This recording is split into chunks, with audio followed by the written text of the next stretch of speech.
Welcome to RetroLogic episode 88. I'm Dan Caporello here with John Cummins and Sam Wagers and Liam Davenport and Seth Sturgill and maybe a ghost appearance by Adam Caporello later? Maybe. I don't know what's going to happen because it hasn't happened yet. For me. But for you, it has happened already. So let's go find out what's going to happen so we can all experience it together. Hi, everyone. Hi. Hi. This is our season finale episode, season 2, wrapping it up, putting a nice big retro bow on it, and just saying thanks for listening and going along with us on this crazy journey. But RetroLogic isn't just a podcast, it's a whole community of retro gamers. Visit retrologic.games for our Discord link, fair trade merch, blog posts written by Sam Wagers, and dive into our family of podcasts, all of which are represented here, except for Film Logic, which is not represented here. But we have Retro Groove, a music history podcast, and On Topic Retro, a podcast dedicated to one video game per episode, hosted by John Cummins. Liam is one of the hosts of Retro Groove, and he's on tonight. And yeah, that's that. So let's do a little bit of housekeeping before we get into the fun stuff. Streaming. Sam, how is Mega Mondays going? How is Mega Man Network transmission? It's going. Mega Man Network transmission is I'm not exactly thrilled with it. I had a better time tonight than I did last week. Nobody told me that this game is like weirdly hard. It's very hard at the beginning, and it's just janky. Like, the controls are really sluggish, and that is not what you want from a Mega Man game in the least. But I kind of like learned what the game wants from me, and so I'm progressing okay. And you know what? It will never be the worst Mega Man game to come out in 2003, because that's also the year we got Mega Man X7. So... Mm-hmm. I'm still, for the sake of completion, dedicated to finishing the game, and I'm probably about halfway through. It's not as long as the true Battle Network games, because it's more like a classic Mega Man side-scroller platformer. Oh, interesting. With I guess a dash of Metroidvania, you could argue, because there's some areas that connect to each other, but a lot of them are separated. Yeah, I can talk about it for a while, but obviously you can watch the VODs on Twitch or YouTube and see. Or go check you out Monday night streaming. Check it out live. This is my first time playing through it, so it's been a bit of a roller coaster for me. But yeah, that is Mega Man. It's sort of Battle Network 1.5, so it chronologically takes place in between 1 and 2, even though it came out after 3, I think. Release-wise, but yeah. Still working my way through the series. Cool. Sweet. So Battle Network 2 will be after that. When does the collection come out? Next year. I don't think they have confirmed a date. So you got or time. Even a quarter. Yeah. Next spring, I think they said, yeah. You've got time. On Topic Retro has a new episode coming out this week, right, John? Yeah, it's already out. Phantasy Star. Ah. I had Mr. Wondrous Will Schulz. He's so cool from the Megadads. Yeah, he's always willing to hop on when I need a guest. He's just down. Yep. Cool. And then coming up for the next episode will be Pokemon Red and Blue. Yes. Which I believe will be Will and you. It's going to be me. I get to talk Dan Pokemon. better be on that one. I just finished Fire Red, so it's like perfect timing because I didn't have to like start it. That's such a weird game to do for On Topic because it definitely takes, I mean, you're in for a minimum like 30 hours probably. Oh yeah. And that's if you like just beat the Elite Four, and then there's like a near infinite number of things to do after that. So yeah, I mean it's going to be one of like the episodes. I mean, they're all end up being tailored the same way, but this isn't a retro rewind episode. So this is for somebody that's already put all the time into the game. Got it. Not when we're playing as a community. Rad. Okay. And then also we have Liam from Retro Groove, who's going to talk about the new episode over there. What you got going on over there? We put one out. Yeah, we put one out about Steve Albini. We try to do a producer every so often and spotlight it. Just because everybody's familiar with bands, but once you kind of get the ear for some of the producers that are working with your favorite bands, suddenly you can kind of see through the fog and all of a sudden like understand a little bit more. So we did Butch Vig initially, famously did Nirvana's Nevermind, and so we figured it only made sense to do Steve Albini, who did the follow-up to that Nirvana album. Very different sounding. He's a cool dude. So yeah, we dove in. Adam is very familiar with that music. It was a lot of Pixies and Breeders and that kind of stuff. Oh yeah. But it was it was a good time. Awesome. That if you're listening to this podcast and you're not listening to Retro Groove, then there's a problem, because that podcast is actually better than this podcast.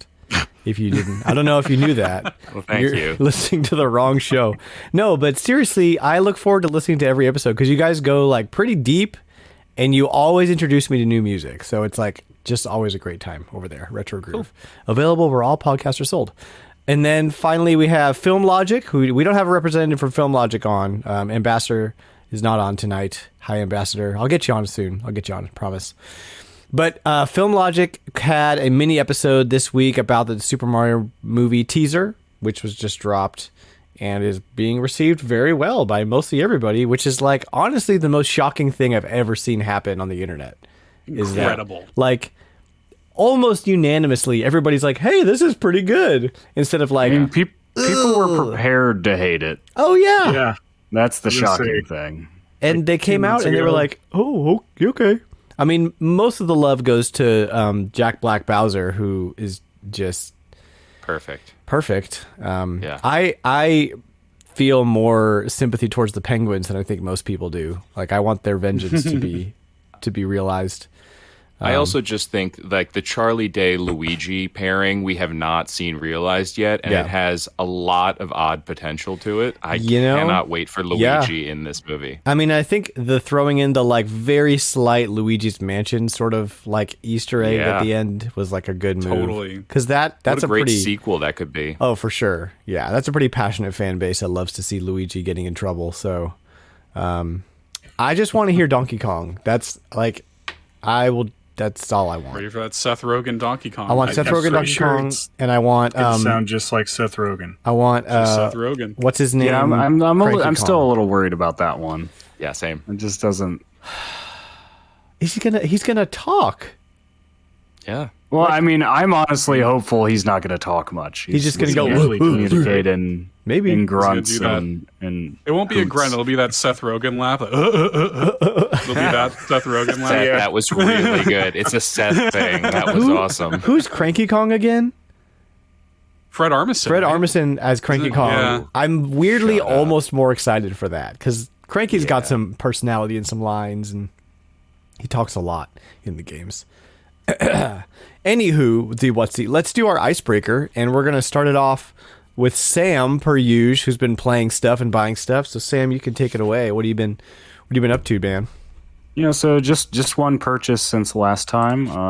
Kind of following up on my little introduction to Koei Super Nintendo games. I picked up Liberty or Death for the Super Nintendo. Kind of just scooped up I guess I decided it was a pretty good deal on Mercari because I basically got a partial box for a loose price, more or less. So we don't have video, but I mean, it came from a rental store, and it's got one of those like plastic cases. That's cool, though. There you go. But it's not the whole box inside. No. It's like they cut the box, so it's they just cut the front off and stuck it in. Yeah, it's like a. It's like they turned the box into a sleeve. Well, and I gotta say, there's something weirdly nostalgic about owning something that belonged to a rental store now. Like, multiples of my games are from Hollywood Video, and I'm just like okay with it because I worked there and I have tons of nostalgia for it. So I'm like almost happier that it's here.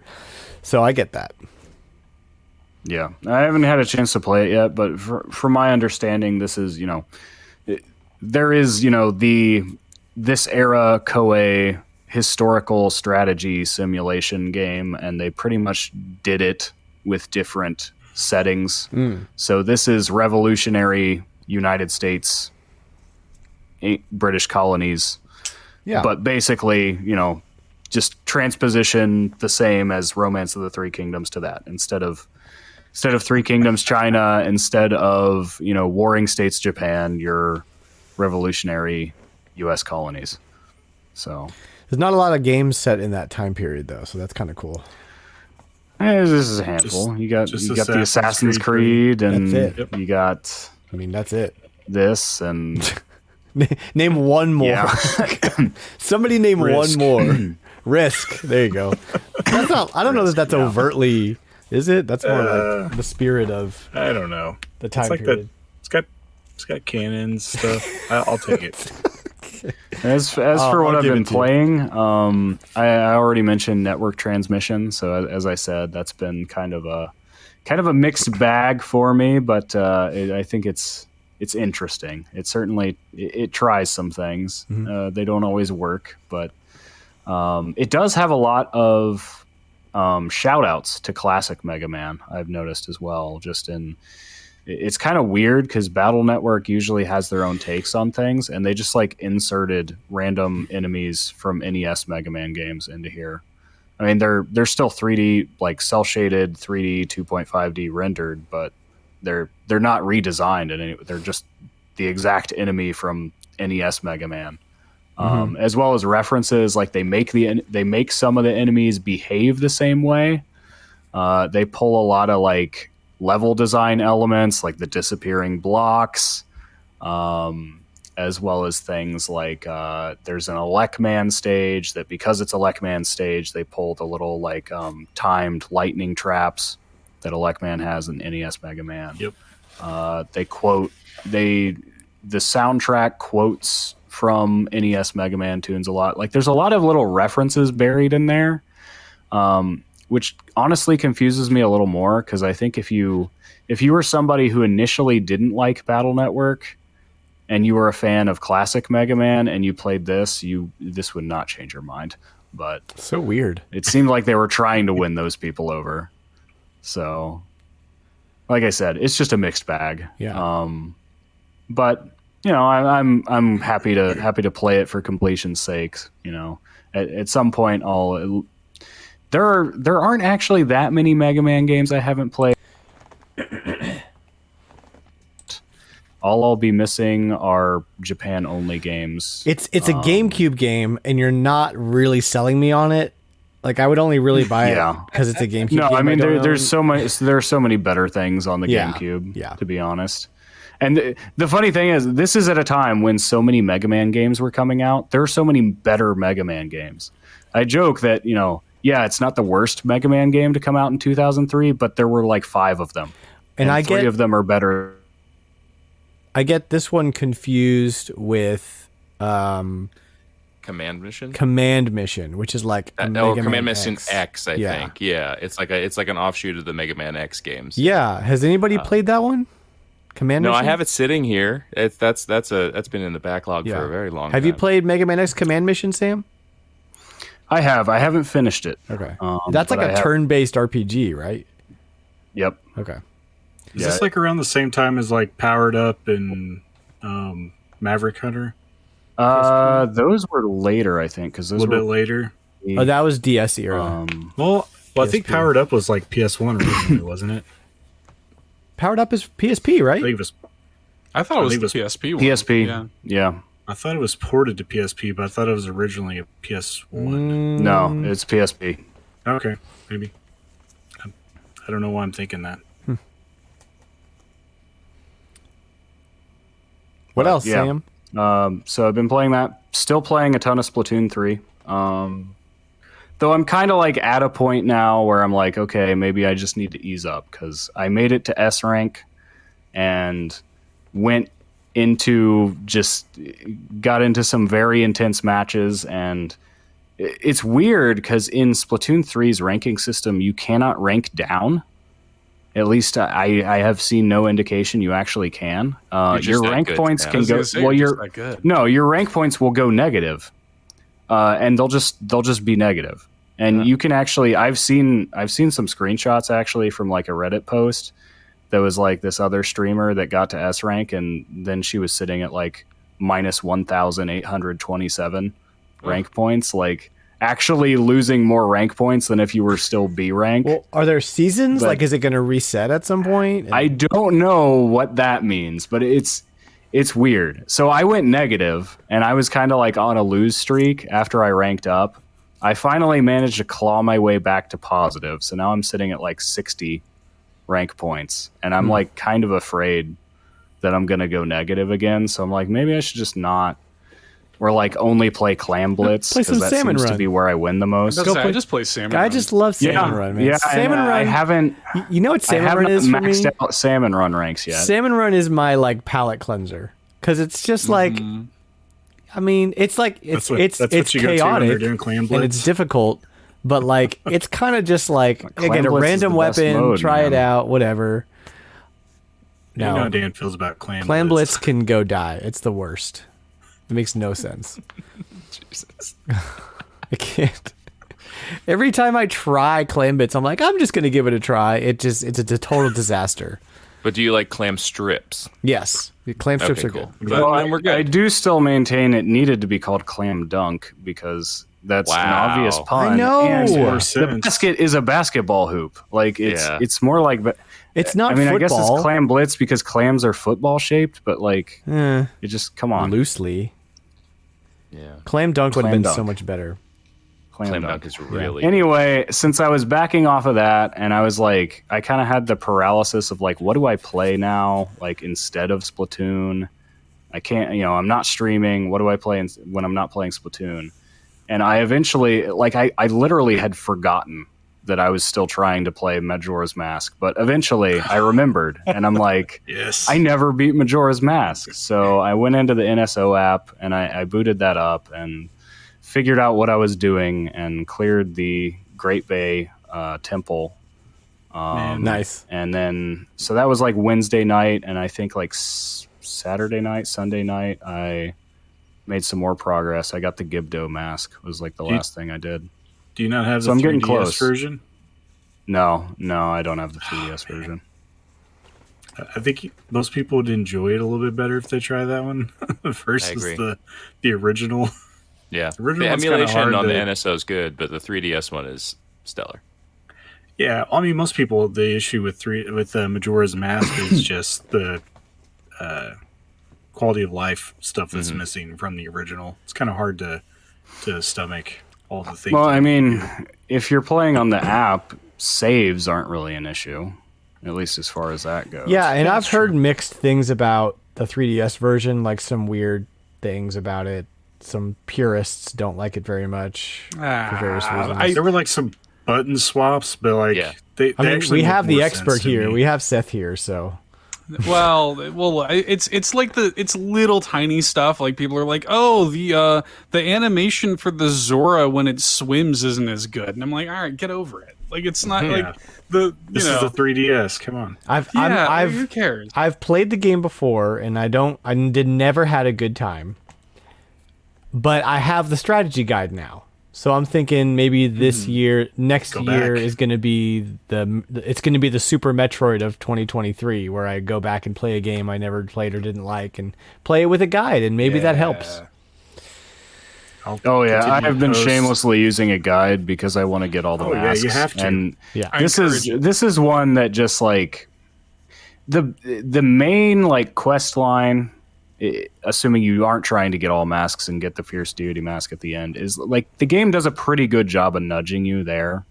Like if you just pay attention, like I mean, Tattle will tell you which direction to go. Like every time you start a day. Disagree. But I never know everything else, like the specific masks are just like, I would have no idea that like this is only available on the third day, and only if you don't stop the guy from stealing the bomb bag from the old lady on the first night at midnight. And it's like, how would I ever figure this out without a guide? I mean, I will say, if you don't take the time to get all the masks and get the Fierce Deity mask, like you're doing yourself a disservice. Like there's nothing more chaotic than having that mask and just like breaking the game. Basically, like you basically take down the last boss in the game in like 3 shots and it's over. So much fun. Fierce Deity. Yeah, that's what I've been playing. Great. Thanks, Sam. So I've had a couple pickups lately. Now that car stuff is kind of behind me, which is nice to say. Oh, good. Yeah, we're in the market. We're gonna go look at a car next week actually, and then everything will be done. So I had to do a bunch of repairs on my Volvo, which like I do myself because I'm not paying a mechanic to do something I do myself. And it was like an alternator and an AC fan and the fuel pressure sensor and a brake line, like one after the other, and it was such a pain in the butt. But it's all taken care of now. Car works. So I'm buying video games again. So we picked up Golden Sun Dark Dawn after picking up the original game on Game Boy Advance recently, and I thought I played these. And booting up Golden Sun for the first time, I'm like, did I play this or did I play something else? And then I think I'm mixing up this with Boktai because I definitely played Boktai. And for some reason, the name Golden Sun like kind of made me think that it was Boktai. They're both about totally different games. Yeah, about to say it makes sense though. Yeah. So I don't think I ever played Golden Sun. So this is gonna be a very fun. Man, yeah, fun time really for me. Good. And then I don't have the middle one. The second one, GBA. Isn't it just called Golden Sun 2? No, it's Lost Age. Lost Age. Yeah, it is Lost Age. The other GBA one. I got Dark Dawn for free, and then I find out that like every Golden Sun fan hates Dark Dawn for some reason, which I don't really. Whatever. It's worth free. Yeah, it's worth free. Nintendo needs to let Camelot go back to that series because or somebody else. I was gonna say I don't know. Camelot has anything good to like put out right now. They're kind of maybe they would if they were doing sports games like all the time. We used to have bigger hits with sports games. Let's give Golden Sun to like Monolith. No. Sure. Do a full 3D Golden Sun. No, the Steam World guys. Oh yeah, they can make a good RPG. RPG. Thunderful now. They used to be Image Informed, but yeah. Yep. Let's do that. My other game, which is another underdog, is Wario Master of Disguise, which WarioWare fans also say is not a very good game. But I liked it. Here's the thing, guys. I don't really care what anybody who's a fan of the series says. I'm just gonna go play video games. Because I haven't played very many Wario Land games, so this one's gonna be wholly new to me, and it looks hilarious and weird, so why not? Been playing Pokemon Sapphire because I beat Fire Red, so now I'm going to Sapphire. I have a weird aversion to Gold and Silver. Like I've never played Gold and Silver. Don't know why. DS These are the ones I've played the most. I know. Like those are like some of the best ones. And there's no reason for it other than the fact that I've never played them. And I'm going back to these for nostalgia, and I'm like, I guess I'll get to Gold and Silver eventually. I own Silver, don't you? I own Silver. Yeah. You don't have the DS ones? No, I'm never gonna. Full Silver. I don't have any reason. Like, is it worth it? Yeah. Is it really worth it for me? Is it worth the upgrade to like go play that instead of the Game Boy game? It is if you want to catch them all and have them all in your. I did a thing. No desire to catch them all. Of X and Y, where I was like, I have to have every Pokemon, and so up till Gen 7, I have them all in my Pokemon home. I'm missing one. I forget which one it is. Crazy. But that's insane. Soul Silver is like one of those gaps that you need to transfer things. I needed black or white, and I needed Soul Silver to fill in the gaps of what was missing in my Pokédex. I don't want to do that. I just want to play it because I never have, so I don't know that it's worth it to spend the $100 because I already own it. Just play Silver. You've already got it. Just play Silver. Yeah. So, Splatoon 3. I'm playing lots of Splatling. I like to switch it up with the weapons. I'm now getting into the Splatling. I hate the Splatling. Oh my gosh, I can't do it. I used to be really twitchy with Splatoon and be like, I'm only going to use arrow spray and like be all up in everybody's face. And then I was just like, I'm just going to try some stuff because I get bored with a weapon and I'll try something else because I don't want to do the same thing over and over again. And I tried the like base level, like the first Splatling you get.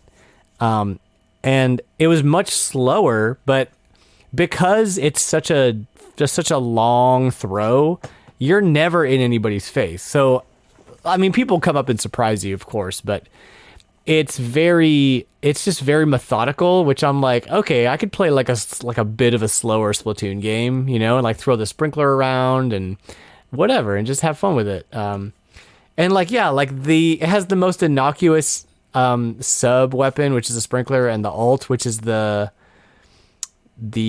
like wave thing.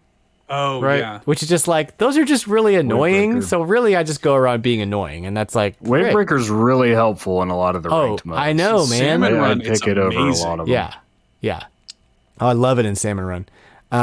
So I've been doing that. You can actually revive yourself with the Wavebreaker, and I've done it before.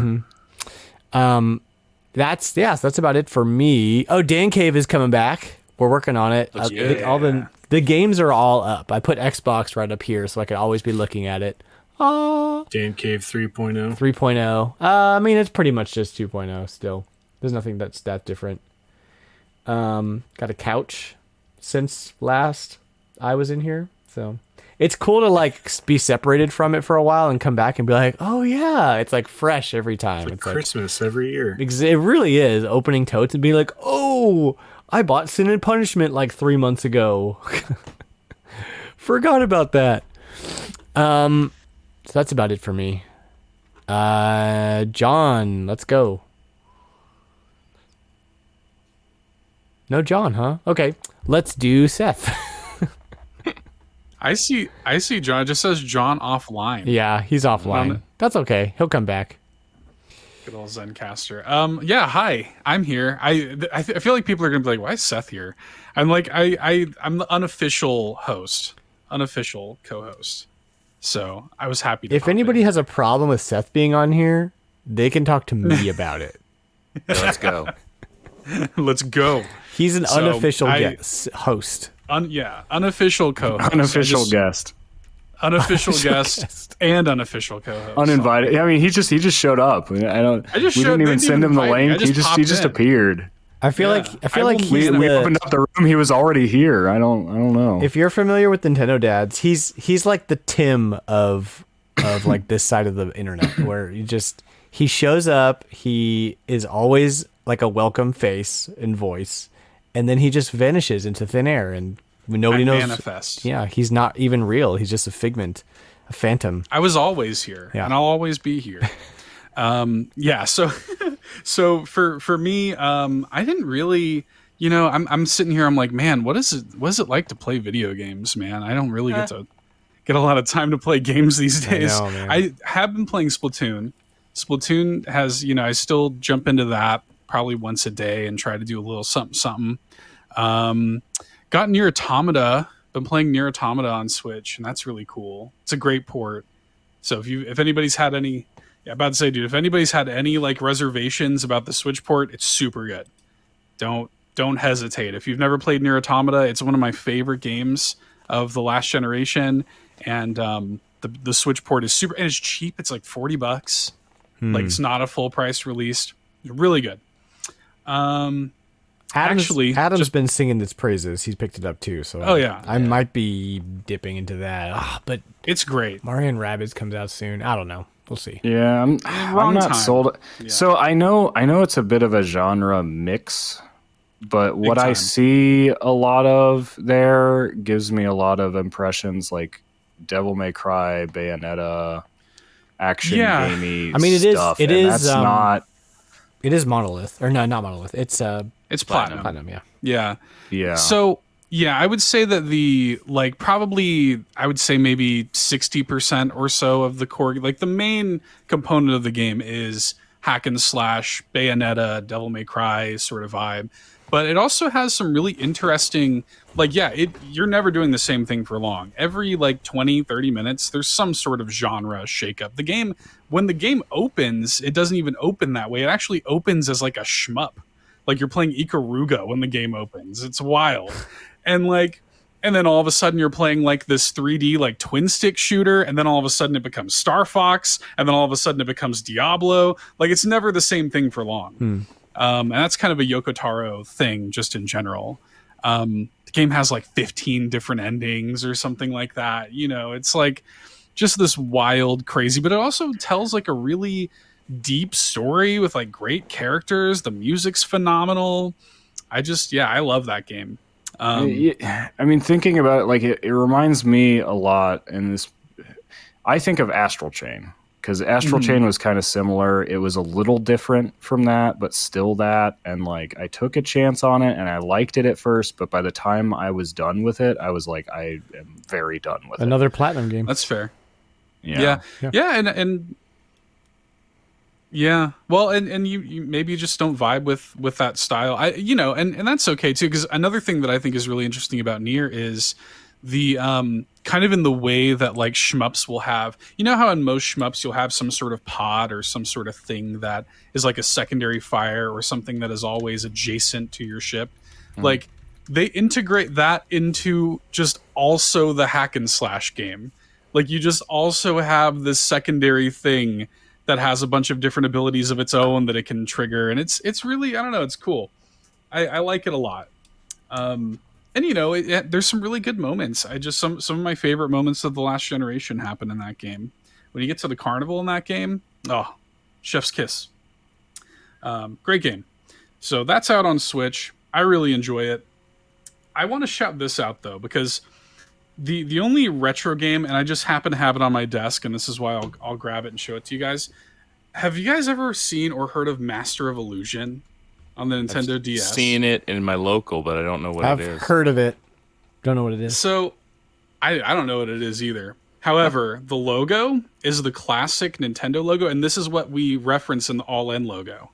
Is this spade? I see it. I see the spade. So yeah. So this is, you know, a lot of people probably know that Nintendo started out as a playing card company, toy company. And that's kind of All In's whole thing. Like we reference Nintendo history. All of our key art is like Hanafuda cards.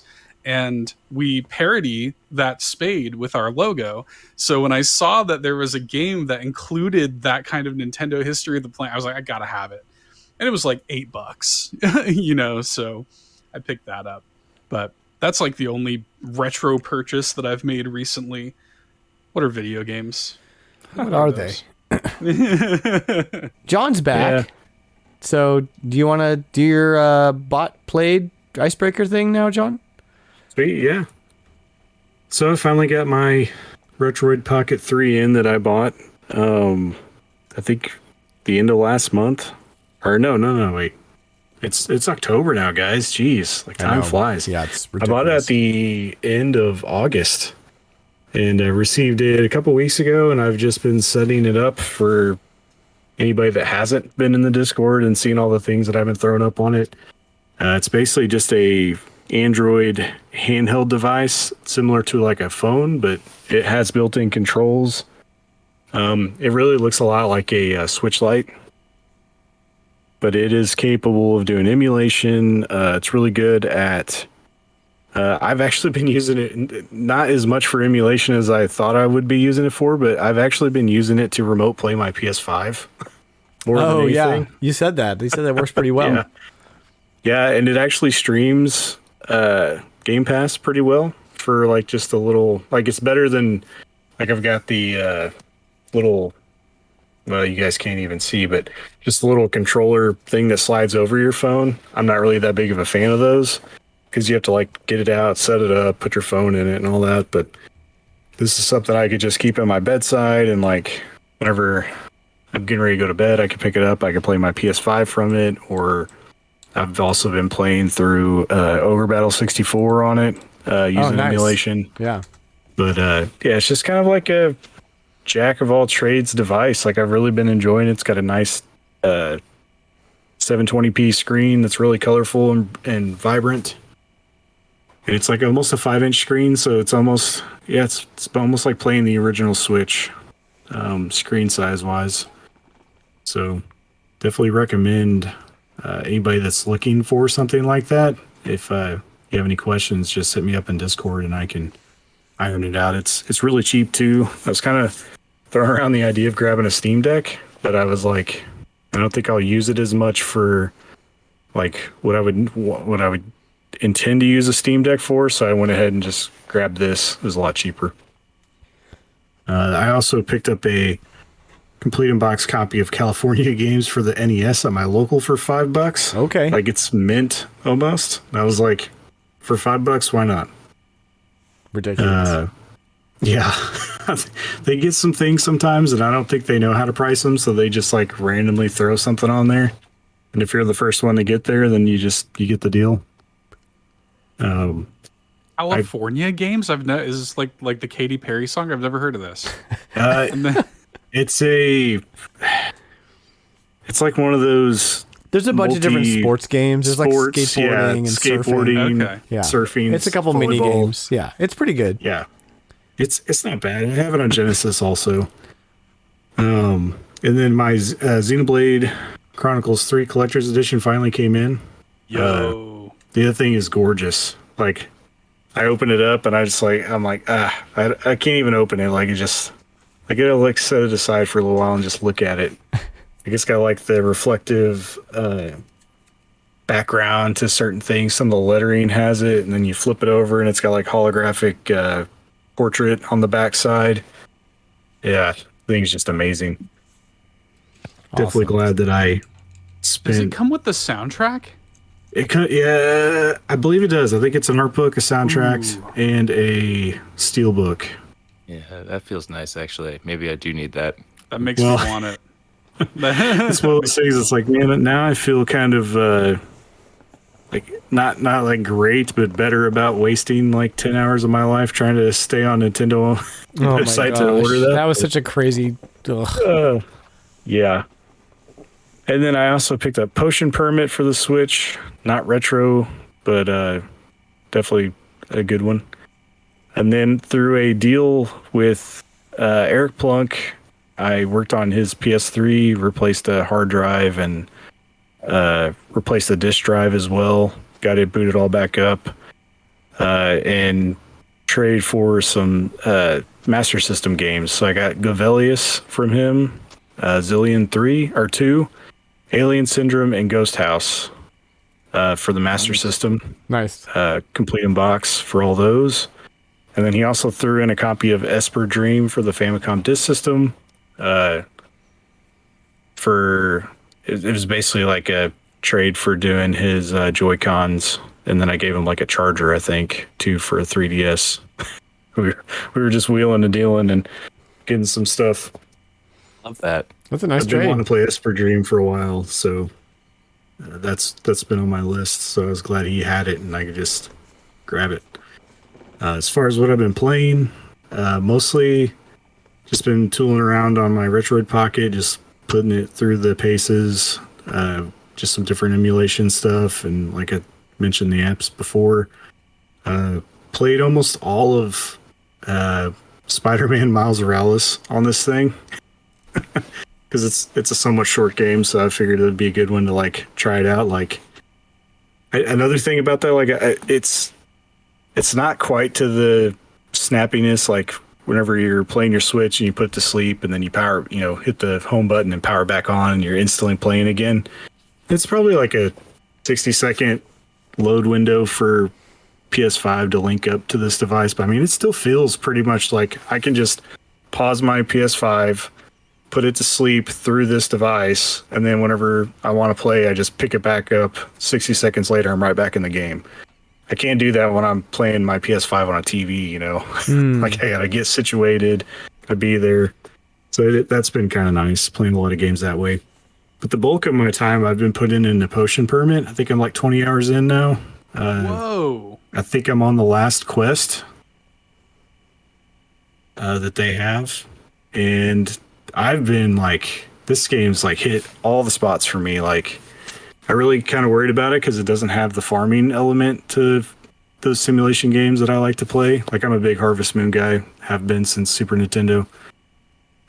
Was kind of worried about it missing those, but man, it like something about it's almost more like dungeon crawly, almost like you unlock portions of the world to gather items to make potions over time.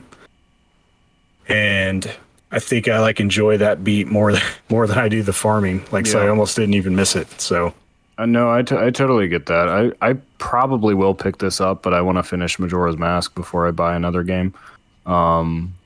but I played the demo on Steam when it was Steam Next Fest, and it pretty much is like a Stardew Valley for people who want a more focused, like objective based game. Because this game will kind of like it'll give you things to do. It doesn't necessarily. It's not like it's a linear thing, perhaps, but it'll be you're a doctor, and like you get people who they're sick, and it's like, oh, you got to diagnose this patient. You gotta get this stuff to heal them. Like it's very much like you're doing quests the whole time. This will hit like anybody who's like that checklist person. Like this game is like. I've been trying to talk somebody into getting it who this is like their thing. Like you do a task, you complete it, you move on to the next thing. They immediately give you something else. You go tackle that. You just keep getting handed all these quests from different things. And just as you check them off, you're unlocking other things. I will say the combat's like a little lacking. Like it never really gets any more difficult. And as you read reviews for the game, like that's the biggest knock on it is difficulty. Like it's not difficult. It's fun to play. It grabs you, but like it's not a game that's gonna just beat you to death and challenge you over and over and get you to come back. Like it's more relaxing to go through. And I know that listening to Seth talk, very quickly about it on All In, that there's like some issues with the publisher right now. But all that aside, like, sometimes you have to kind of separate developers from publishers and understand that somebody put time in this game, and I can kind of look past some of those things just to enjoy the game. Not saying that I, agree with anything that's happening on the other front, but definitely worth playing if it's something that you've been looking at. Is there romance though? Yes, there is. Ooh, okay. It's like I said, it's just like a Harvest Moon, Rune Factory type farm sim, just no farming, and you're monster hunting and getting. I mean, you get items to craft potions out of everything: rocks, trees, monsters. Like just everything gives you like a Tetramino style piece that you fit into a puzzle to make a potion. Like it's pretty cool. And you set a hot date. Check. Yes, and you get a hot date. Yep. Boom. With a pirate if you want to. Just play a dating sim, Liam. Cut out the middleman. Already done that, Dan. He's already finished them all. I'm out I want to date on a farm now. With a potion. Yeah, that's basically what has been taking all the little amount of time that I have to play games. Awesome. All right, Liam, last but very much not least, let's hear what you've been buying, what you've been playing. So Seth did a cool thing it was a couple episodes back about Nintendo exclusive first person shooters, which I was riveted by. There was great stuff in there that I loved, like Geist and Red Steel. Yeah. I think you guys mainly talked Red Steel 1, not Red Steel 2, and I was more 2 than 1. But you guys brought up Elebits, and that's one that had always kind of escaped me, and I remembered seeing it at one of my locals, and so I swung over there probably like 2 days after I listened to your podcast on it, and I was like, they had $10, and I mean, it was a no-brainer. Haven't popped it in yet, but I'm pretty stoked on that. It just looks like it's going to be fun. Me and Adam played a ton of Elebits at launch. And then I filled in, I think, the last gaps on my Virtual Boy collection of what I'm actually going to go for. Like, I had never pulled the trigger on Galactic Pinball or Telero Boxer, and one of the places near me had them both for a reasonable price. Both of those games have... they came with manuals, and the manuals have Blockbuster stickers on them, which, like, nice. 5 to 10 years ago would have bummed me out, and I would have tried to haggle it down. And when I saw it, I was like, sweet. Yeah, right? Give me those. Yes. You were talking about that before. Yeah. So, yeah. That was so good. Yeah, see, like, I got Vertical Force, Red Alarm, like, all the ones that I wanted to get, like, a while ago. I don't think I'm going to go... I mean, I don't need to play Waterworld. I love... Bros? I have Jack Bros. I have the Japanese import because it's $70 as opposed to $600, and I feel like I could figure it out. Mm-hmm. Yeah, I have Waterworld. See, so Waterworld, I love Waterworld the movie. I have terrible taste. I have terrible taste in movies. Don't put me on Film Logic, but the game looks awful, like really bad. Yeah. There was a Waterworld released for the Super Nintendo or Super Famicom in Europe that looks really good. I think Ocean did it, or maybe I'm just confusing because Waterworld happens in an ocean. Who knows? I was going to say, it's a bit on the nose there, Liam. Yeah, but I think I'm right. So that's fun. He is. Yeah. So I've considered buying that so that I can align it with my hazy legal. I can play an emulator if I own a physical copy of the game. So I feel like I want to get the cartridge of the European version of Waterworld for the Super Nintendo, so then I can download an emulator and play it on my SNES Classic. I feel like I'm about to throw a bomb into this. I saw Dan yesterday, and I mentioned this, and I'm going to say it, but like I just finished Final Fantasy VI for the first time, and by finished meaning like I got to Kefka, and I'm not going to waste my time, so I'm done. But like, look. And Seth's going to get upset here, I think, because I played it all on a Game Boy Micro and listened through Apple earbuds to Uematsu's like magnum opus. So I'm breaking hearts across the board here. I think I might be out on Final Fantasy in general. I liked Final Fantasy VI, right? But I don't think I have the capacity at 38, father working. Like I had to use a guide. I like that game. I could see why if I were 16 and wandering that world for 20 hours, I would have been so sold. I cannot do that. I can't do it. And so like I have all these Final Fantasy games sitting here. I had the same thing happen with 10 where I got to Sin and I'm like, yeah, I don't need to do this. I'll watch it on YouTube and I'm going to move right along. So it was a cool experience. The characters are so cool. Like some of the story beats were really weird and funny. And like because I played with a guide, I got to like I beat all the dragons. I got all the extra characters. So I feel like I really got the meat of the game and got to see everything. I just didn't get like that pure experience, but I'm coming to terms with the fact that I don't think I ever will because I'm not a 16-year-old kid anymore. Like it's never going to happen for me. I can forgive you for not Final Fantasy, but do you Dragon Quest? So that's an interesting thing. So that's another one where I played. The last one was Sentinels of the Starry Skies, which I loved. I think I beat it. I also might have beat it and just not finished the end of the game because, come on. But like, I have, what's the one on Switch? 11? Yeah. I have that sitting here. I think you have bad like starting point problems for these series.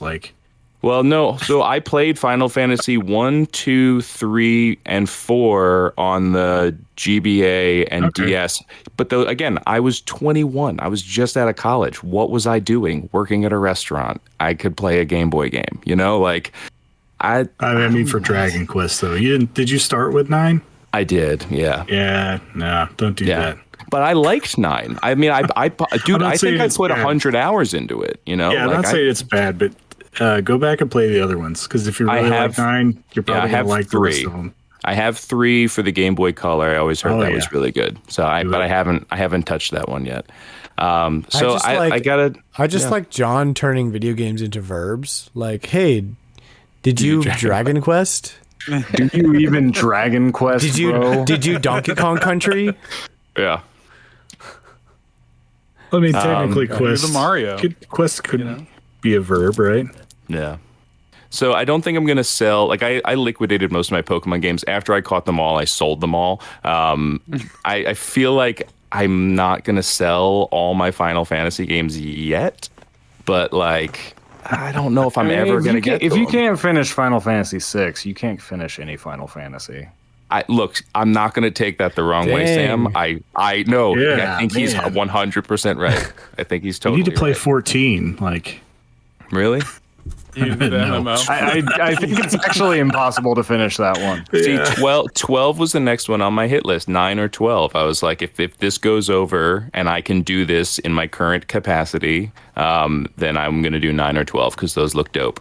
But 12 is the one that I want to play that I didn't play when it originally released, and now I'm kind of okay with that because a better version came out. Right. So definitely that's on my list to play on the Switch. Yeah. So if I change my mind, check out the swap meet in Discord. You might get some good deals. We'll see. Nice. Just at least listen to the music the way it was meant to be listened. No, I did. Okay. Seth, I promise you. Like, that's almost like my obligation. Like, I 100% did. Yeah. Yeah. That's the strange thing to me is that, like, you got that far, though. Like, I totally understand being like, I don't have the time to put in, but, like, Sam, to make it all the way to the end and then just not follow through. I don't think I could do that. When I tell you that I did a guide, I did a guide. Like, it was like he played the game for me, and I was just kind of there experiencing those beats. Like, he walked me through the game. It was a great guide. Like, this guy, there's a whole website, laid it all out, told me where to get all the best stuff. Yeah, no, I have that a little bit. Like, I do have that guilt, but I think that that's a me problem. I think that that's like, the only I mean, I guess maybe you're judging me, but like, that's okay. Well, it's not even from a guilt. Like, I mean, I don't know. I'm just like, I have the opposite problem. Like, you know, I followed through. Like, I get too stubborn to Sam will play a crappy game to its end just to do it. I've talked about games that I have a chip on my shoulder on because I like them enough to get far enough that I couldn't just like you and Dan have like the opposite problem. Oh, dude, Dan will play a game for 30 seconds and chuck it out if it's not. But like this is why I complain so much about Xenoblade 2, because like I should have quit that game like 20 hours in and I didn't. Yes. Oh man. And then how do you feel about that afterwards? You're like, man, I could have spent that extra 40 hours playing a bunch of awesome games and I didn't. Right? It's a good thing we didn't invite Eric to this podcast. Talking poorly of Xenoblade. Well, like, and like Astral Chain, which I brought up, was another one that like, and it's weird because like I liked it for probably like the first half of the game, and then it was kind of wearing thin. But I was like, I'm too close to the end now. I've got to follow through. So I did, and the time I did, I was like, all right, time to put this one on the shelf. Look, everybody has their own relationship with how we do this kind of stuff, and it's whatever works best for you. I was like that, and I would sit there and be like, there'd be something on my shelf, and I'm like, man, am I ever going to go back to it now? Am I going to fight Kefka 2 years from now? No, like it's now or never, and it's never. Like, I definitely don't try to do that 2 years from now. It's video games, dude. Yeah. You know, I love you all. It's video games. Yeah, like, exactly. Just play however you want to play it. It's video games. Who cares? You make your own rules. I will. Yeah. I will play 30 seconds of a game and hate it. That's what I'll do. Yeah. And that's your right. I paid my good money. you gotta play the whole game to the credits and then hate it. Dan's like, I don't like the start screen. Gosh dang it. Pull this thing. It took too long to load. I'm just gonna No, I'm out. Never mind. This one doesn't say Donkey Kong. I sold Strikers like maybe a week after launch. I was like, I'm never going to boot this up again. I don't think anyone's blaming you for that, though. Yeah. Never booting it up again.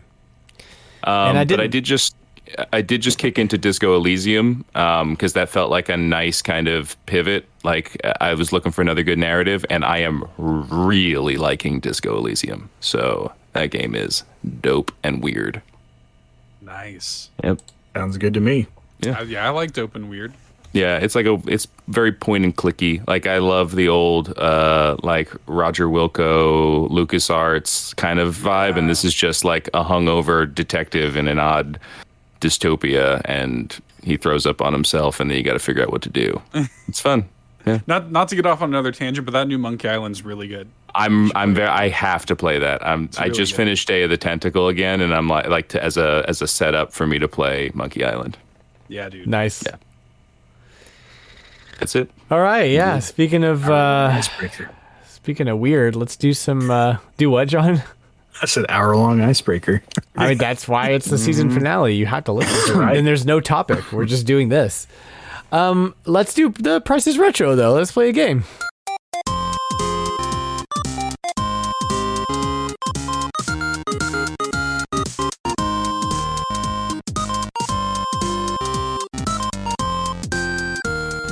If this is your first time playing Price is Retro, this is how we play. I'm going to list off 4 or 5 games, and everyone else has to guess how much the games are worth in total.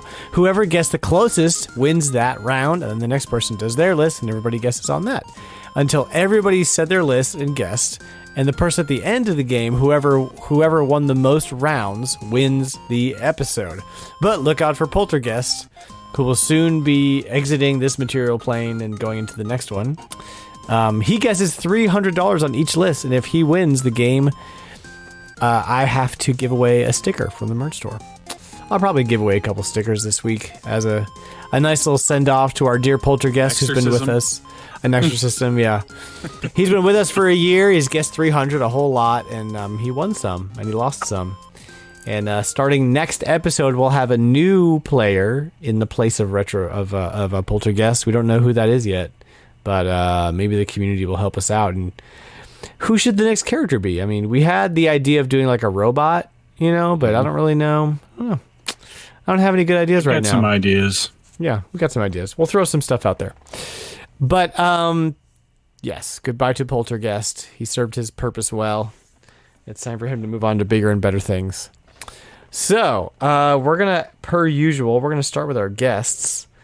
And we're going to kick it off with Liam, who's going to list off his games. Now, John, are you prepared for a 1, 2, 3, 4, 5, 6, 7 player Price is Retro? Yeah, I threw together a brand new spreadsheet like 20 minutes before we got going. Yes, I love how much you love those spreadsheets, so I'm glad to hear it.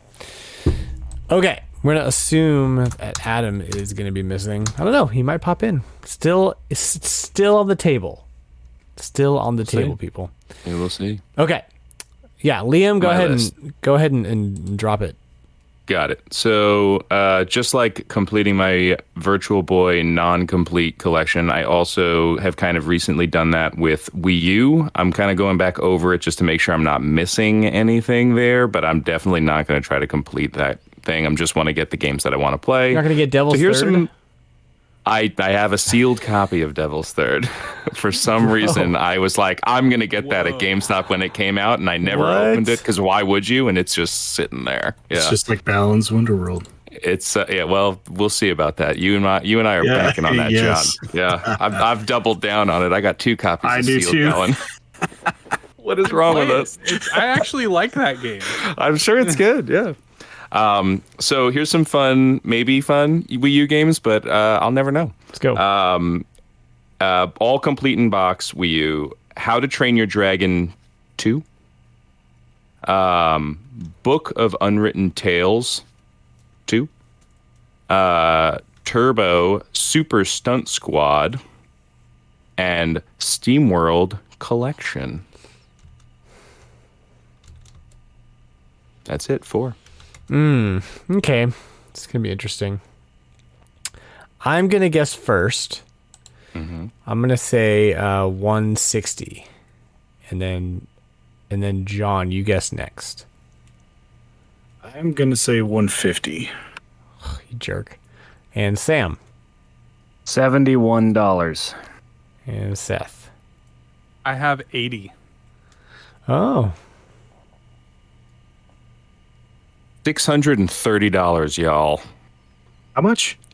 630 doll hairs. Well, that goes to the ghost. That's the ghost. So, How to Train Your Dragon is only $30, so that's fair. That was like the one I kind of tossed in there. Book of Unwritten Tales Never heard of it. $277, but you can get it for $15 physical on Switch right now. So that's what I did. Turbo Super Stunt Squad is a racing game based on that snail movie that I don't think anybody saw. I was wondering if that's what it was. That's what it is. $250 for a complete and box copy of that game. Holy cow. And then SteamWorld Collection, which you can also get on Switch, is currently $73. I think it was a little higher. I was at a store and the guy tried to sell me on a disc for $80, and I was like, no thanks, bro. But it's cool to have it like in a box, but I have it in a box on my Switch now, so I don't need it on Wii U. Yeah. Cool. Nasty. That was a nasty list there. All right, guys. Yep, One don't win appreciate for it. the ghost. Nope. Next up is Seth with the list. All right. So all of these are complete in box. Okay. And no judgment, because I put this together like 5 minutes before we linked up tonight. So much judgment. There is a theme, but I think it'll become clear as we go along. Okay, so the first one, again, all complete in box. Retro Game Challenge for the DS. Then we've got Operation Logic Bomb for the Super Nintendo. Complete? All complete. Oh, complete. Okay. Then we have Hello Kitty Seasons for the Wii. Then we have Army of Two for the Xbox 360. And then Mary's Skelter Finale for the PlayStation 4. Seth, I don't think I know what any of these games are. Dang, it's my turn to go first, isn't it? Yeah, it's John's turn to go first. Gosh. I think I'm going to do 325. Okay. And then Liam? Yeah, I'm at trying to do math here. I'm at 435. Okay. And Sam? 215. All right. I've got 250. Okay. Dan and Sam are pretty close. It's 226.83. Oh, so that's you, Sam. That's my round. Yeah, that's you. That's Sam. Nice. Yeah. So, Retro Game Challenge 69.91. Operation Logic Bomb was 115.84. Yep. Hello Kitty Seasons was 653. Army of Two was 708. Why? And then Mary's Skelter Finale was 2747. So RetroLogic Season 2 finale. Logic Bomb was the only one I ever even heard of. Oh, I like that. That's great. I only know Logic Bomb because it's on the NSO. Yeah. Excellent. Thank you, Seth. Army of Two, I remember seeing commercials That's for. true. John, why don't you go next? Alrighty. Let's see here. Gotta find my list really quick. Here we go. Alright. First game on my list. These are all loose. Battletoads for the NES. Gauntlet Dark Legacy for the GameCube. Yeah. Donkey Kong for the 2600. Sonic Adventure for the Dreamcast. And Final Fantasy V Advance. Okay. Feel pretty good about this one. All right. So Sam go first this time? Liam goes first this time. Oh, Liam does. Okay. Yeah, I got to do math again. 150. I got 275. Okay. Seth? To me? Yep. I'm going to go flat 200. I've got 180. And then, yeah. All right. The total of my lot is $263.55. Gee. Who's that? I think that's Liam, right? Or was it No, Sam? I was low. I think it's Sam. I was $12. Yeah, $11.45. Another Sam. Are you going to take this? Somebody was close. There you go. Sam's crushing it. Jeez, What a way man. to close out the season. Sam was Yeah. Watch Sam out for and the- season 3. He's a shark. Sam and the Ghost. For real. So The third season, Sam's This- season, dude. Yeah. this list was the very first list that I did on episode 6. Wow. So Love that. the total value of all these games went up by $60 in the last 2 years. Oh, nice. Cool. That's awesome. So invest in video games, everybody. Really Yeah. lucrative. Maybe. I mean, these are just the $60. loose prices. Just don't get Right. anything on a disc or with a battery in it. Wait, can you give us the individuals? Did you do that? Yeah, Battletoads is $26.64. All right, I had that. Gauntlet Dark Legacy is $77.53. Yeah, All right, that was my bad. Yeah. Donkey Kong for the 2600 is $7.85. I Yes. had that.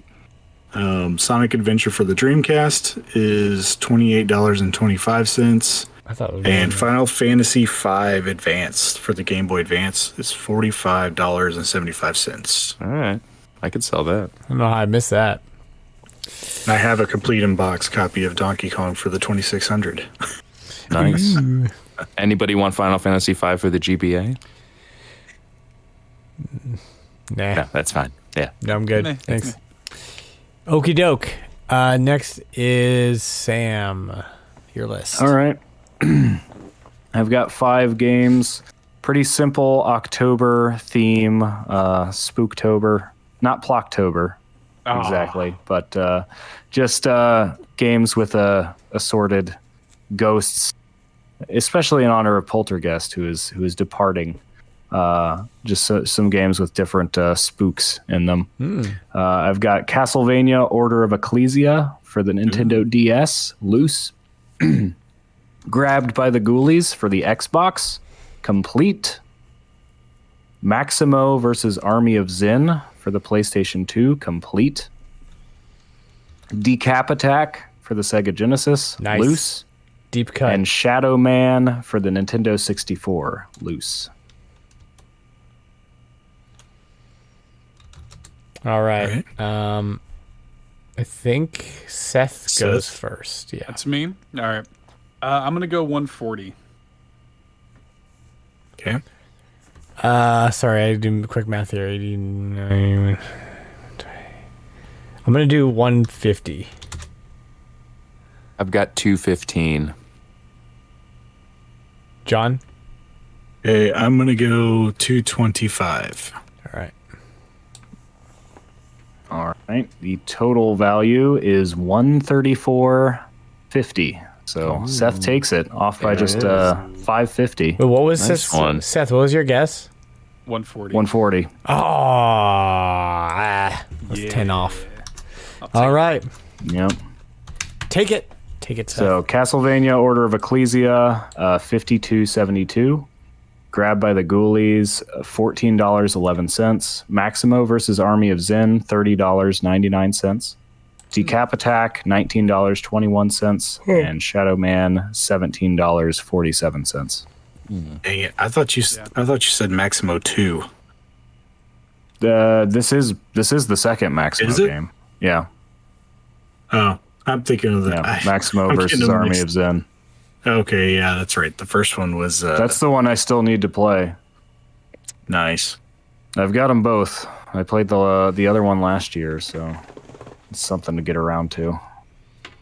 All I was righty. getting those flip-flopped. I've got 5 Xbox games for you in no particular fashion. I looked up and I saw what I had and I said, I'm going to pick those games. We've got Toe Jam and Earl 3 for the Xbox, complete in box. Grabbed by the Ghoulies for the Xbox, complete in box. Time Splitters 2 for the Xbox, complete in box. Mad Dash Racing for the Xbox, complete in box. And Kung Fu Chaos for the Xbox, complete in box. And I guess Sam goes first. I haven't gone first yet. Yeah. $107. Seth I got 90. and John. I got 80. And I did 125. All right. Total retail price is $83.25, and John took that one by like $3, which is crazy. I mean, one of those was a freebie, but I'll still take the win. Yeah. I mean, Grabbed by the Ghoulies was already said, but gotta go with it. So Toe Jam and Earl 3 is 24. Grabbed by the Ghoulies, 14.11, obviously. Time Splitters 2 is 13.53. Mad Dash is 9.51, and Kung Fu Chaos is 21.63. Oh, Time that's Splitters- higher than I thought. I had Time all those Splitters 2 is almost. so good. Yeah. I had all those almost exactly. I was off by $5 on my guess for That's crazy. the last one, Kung Fu Chaos. Bananas. And we have 2 guest lists. The first one comes to us from Flightsy, who hasn't given us a list in a while, but I'm glad to see him back in action. Let's go over to his list. Care for the Kirby's. Here, maybe. Actually, part of what he wants us to do is to guess Guess the theme. guess what the theme is. You know how he do. He does. He do that. So hang on, let me get this moved around for a second. How do I? There it is. Okay, cool. Okay, So, because I have to guess too. I mean, Kirby is a good guess. I will tell you there's a pretty lengthy explanation for this, which is, again, in typical Flightsy fashion. So, I don't know. Maybe it's 6 games. Maybe it's 2 games apiece that represent the hosts. I don't know. All right. Well, I guess we'll see. Okay, here's Flightsy's list. It's called the new updated Season 2 finale Prices Retro list. And game number 1 is Plock for the Super Nintendo, complete in box. Odama for the GameCube, complete in box. Actually, wait, I gotta be keeping track of prices here. And then Odama. And then Ghost of Tsushima, Collector's Edition for PS4, complete in box. Collector's Edition. Collector's Edition. Garfield, Saving Arlene for the PAL PS2, complete in box. Yes. Fortnite for the PS4, complete in box. I don't know, a penny. And new Nintendo 3DS Ambassador Edition, complete in box. I don't. What? The troll list right here. Ambassador Edition. Yeah. So is that like that's? 3DS? I assume that means it has the Game Boy Advance games. Yeah, on but it. new Nintendo 3DSs weren't around for the Ambassador. Yeah, program. weren't there? Oh yeah. Ambassador. Oh. That's right. Yeah. So what's Unless he means new as in the condition is new.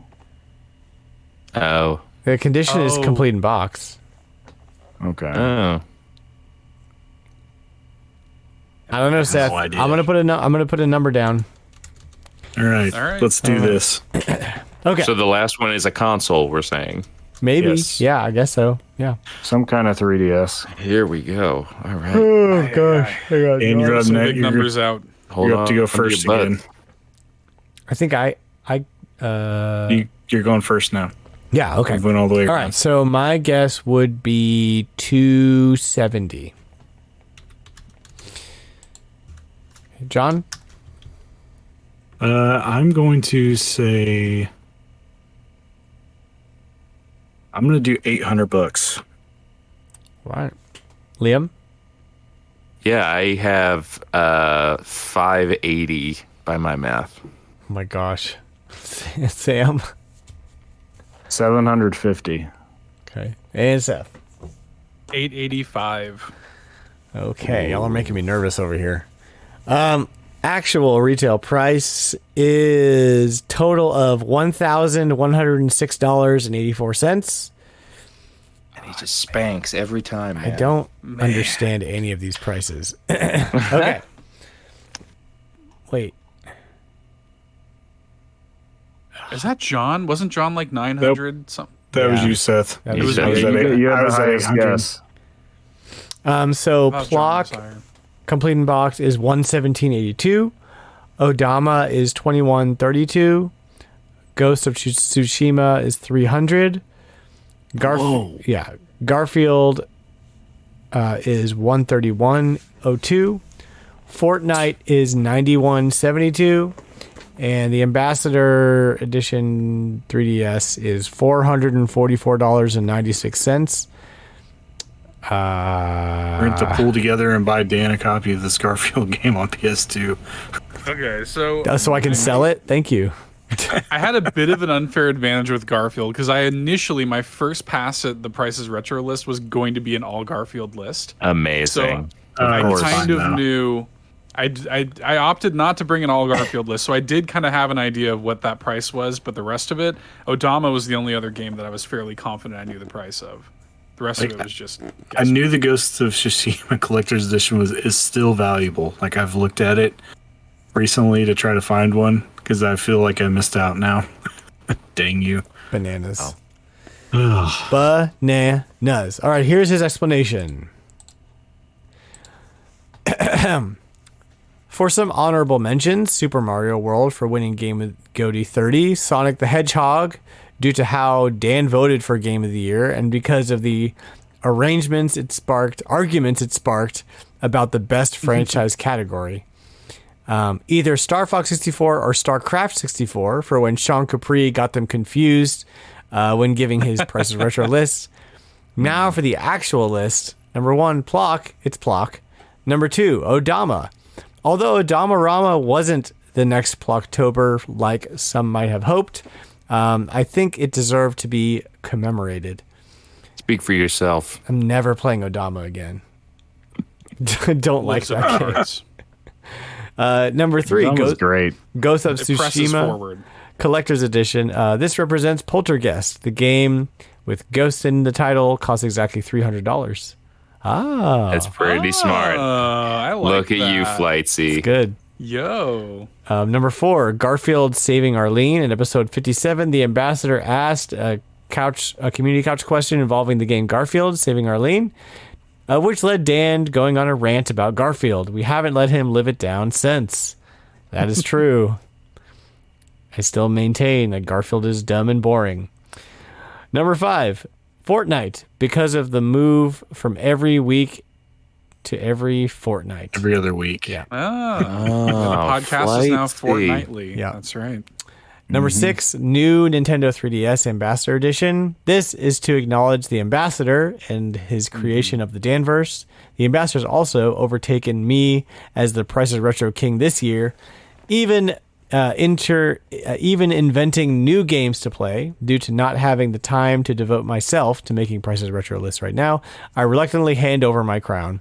However, I know this. I will return when you least expect it and take back what is mine. Please laugh evilly here. Ha ha ha ha ha ha ha. Anyway, I've taken enough of your time with my massive ending segment. Thanks for a wonderful season. Here's to the next. You're awesome, Flightsy. Flightsy's the best, dude. Yeah. My favorite fan. So creative on these things. We met because I was playing Pikmin on Twitch, and he would just like popped in chat and was like, I love Pikmin. And I was like, cool. I have a podcast. He's like, great. And now he's like, just like the best. Hanging out. Yeah. The best, dude. Love it. Thank you, Flightsy, for another great year. Can't wait to see what you come up with. We have one more list. This is Presto the Magnificent put this together, and this is supposed to be what Poltergeist would submit as a Price is Retro list. Such a creative community, I gotta say. Love these guys. I love that they make the content, and I just kind of spew it all over the place. Okay, so here we go. Gross. So the first game is... Yeah, you're welcome for that. Hang on, let me say. Who won that last one? Seth did? Seth. Yeah. Okay. Yeah. So I think Seth and Sam both have 2. Seth and Sam were tied for first place with 2 points. 4 off the shore. Yeah. Oh, snap. Outsy. I didn't get a single point this whole game. Yeah, the other 2 went to the Poltergeist and me. Yep, that's right. So, Everybody's... It's going to be a 3-way tie after this list. We'll see. Or maybe I'll win, who knows? Okay, game number 1 is Geist for the GameCube. These are all complete in box. Ghostbusters for the NES. Super Ghouls and Ghosts for the Super Nintendo. Ghostbusters for the Xbox One. Ghost Squad Intervention Pack for the PAL Wii. Oh. Uh-oh. I mean, I know what Ghost Squad is, but I don't know what that is. Yeah. This could be very different from the price of just normal Ghost Squad. Curveball. Yeah. Okay. Well, yeah, we'll say that. Oh, sorry, what was the first couple again? I'll go through them all again. We've got they're all complete in box. Geist for the GameCube. Ghostbusters for the NES. Super Ghouls and Ghosts for the Super Nintendo. Ghostbusters for the Xbox One. Ghost Squad Intervention Pack for the PAL Wii. And that is it.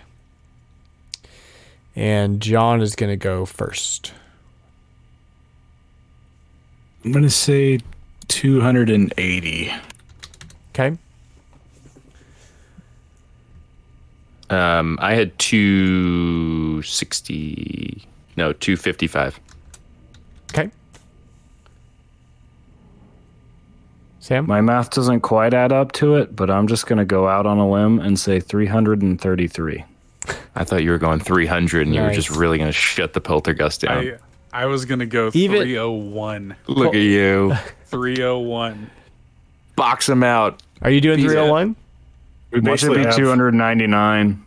I mean, we already have a 280, so your bottom's pretty covered. That's true. What's your guess, Seth? I'm gonna do it. 301. All right, I'm gonna go 160 because I'm gonna stick to my guns here and go lowballing. Okay. All right, actual retail price is $299.72. We have a three-way tie. Three-way tie. No, that's the ghost. Yeah. Oh, that is a three-way tie. Three-way tie between Seth, Sam, and the ghost. Can't believe it, man. He went like right there without actually going for it. All right, we've got Geist for the GameCube, which is $44.48. Ghostbusters for NES, which is $109.72. Super Ghouls and Ghosts for the Super Nintendo, which is $106.03. Ghostbuster for the Xbox One, which is $11.80. And Ghost Squad Intervention Pack for the PAL Wii is $27.69. Nice. Even if we would have went $299, he still would have won. I know. Yeah. You would have had to guess $2.99 and 99 cents. Yeah. Yeah. Oh, wait. That's what I should have done. Wait, hold on. Sorry. Poltergeist can't guess on his own list. That's not true. his list. It's not his list. It's a guest list. It That's is Presto's his list. It's inspired by him. Inspired by the ghost. It's Presto's list. I mean, Presto says here this is Poltergeist's list. So Okay. who do I listen to here? Oh, well then it's either between. I think it's Seth then, right? Do we want to do a trivia card to decide the winner? Gosh. We can do a trivia card. Trivia card between who? Between Seth and Sam, they both are tied. Well, if Seth takes this one, then Seth wins the episode. You were correct. Yeah. Yep, never now mind. we're still going to Seth do a wins. trivia card. Oh yeah. Officially, because we're playing by the rules, Poltergeist cannot guess on his own list. Yeah. Seth has taken the episode.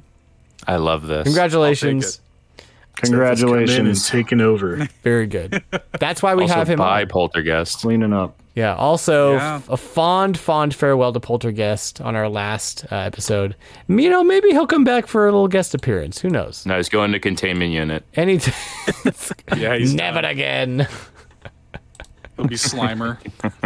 Busted. All right. But that's not the end of the games. We still have Ambassador, who has delivered to us what he's calling the world's hardest GameCube quiz. Ugh. He's only got six questions here, and we as a team are going to have to come up with the answers. I have not seen them. This is the first time I'm seeing them. So here we go. The first game. This game was a GameCube exclusive sports game, a sequel from the N64, with an athlete known as Black Mamba on the cover. Kobe Bryant? Yeah, Kobe Bryant. Courtside? Yeah. Yep. And courtside? Courtside 2. All right. We're going to go with Kobe Bryant courtside 2. I think it's called Courtside 2. Is it Courtside 2 or did they put a date on it? I can't remember. Bro. Is it like Courtside 2000 or something? I don't even know who that is. So just Well, it would be 2002. Courtside 2002. Yeah, I say we go like that. I don't think there's like a Courtside 2. I think they put a year on it or something. I think so. Yeah. Y'all are making me nervous. I feel like knowing that it's the sequel to a game called Courtside should be enough. I actually have that clue game. what y'all are talking about. It was a big deal. I didn't know what it was called. I don't know. I have Courtside on N64. I'm no help here. Well, because 64, it was like Wayne Gretzky had the hockey game. Right. Ken Griffey had the baseball game. And Tiger Kobe Woods. Bryant had, Tiger Woods, but Tiger Woods, of Kobe course. Bryant had the basketball game. I don't remember that, man. Yeah. That's crazy. I was playing Michael Jordan Chaos in the Windy City. Fair enough. I was playing NBA Jam still. I liked Wayne Gretzky's 3D hockey. It was good. Same. So what are we going with here? 2002. All right. going with 2002, and the answer is NBA Courtside 2002. Yes. Nice. Ooh, a slam dunk. So Sounds good. like a good collaboration from Yeah. we all Y'all input did good. something. Yeah. Very good. Bravo. Very good. All right, game number 2. The developer behind Panzer Dragoon makes this rare port involving pirates and flying. Port. Skies of Arcadia. I was thinking Skies of Arcadia, Arcadia. Yeah. Okay. But wait. the developer of Panzer okay. Dragoon is, I guess it's Sega? Sega. Sega? Right? Yeah. Yeah. They're both Sega published. I don't. And Skies of Arcadia is a port of the Dreamcast. Yeah, that's got to be Skies of Arcadia, right? Well, but it's Skies of Pirates. Arcadia Legends. Yeah. It's a Legends port. is the title. It's pretty It's much still a straight port, though. Yeah, Yeah, it's the same Yeah. game. Did Sega do any other RPGs on the GameCube? Evolution Worlds. That's not Sega. That's Ubisoft. Lost Kingdoms, Batten Kaitos. no. No, none of those were. Okay, There all aren't that right. many RPGs on No. the GameCube. No, yeah, I was going to say. General. All right, Pretty Skies of dry Arcadia. list. Let's go with it. And the answer is Skies of Arcadia. Because there are no other Sega RPGs on the... why is that game going to get...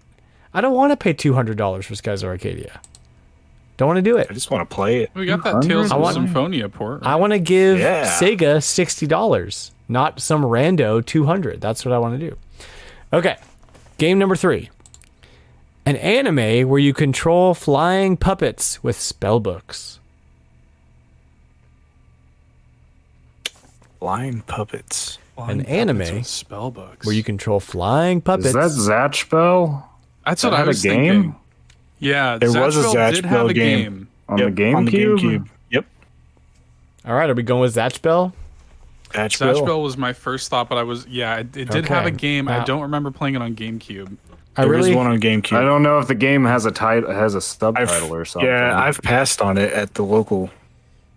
I really hope you guys aren't trolling me right now with some made-up word, We just made up, 2 random words. It sounds pretty fake. because I've never We all heard of knew it.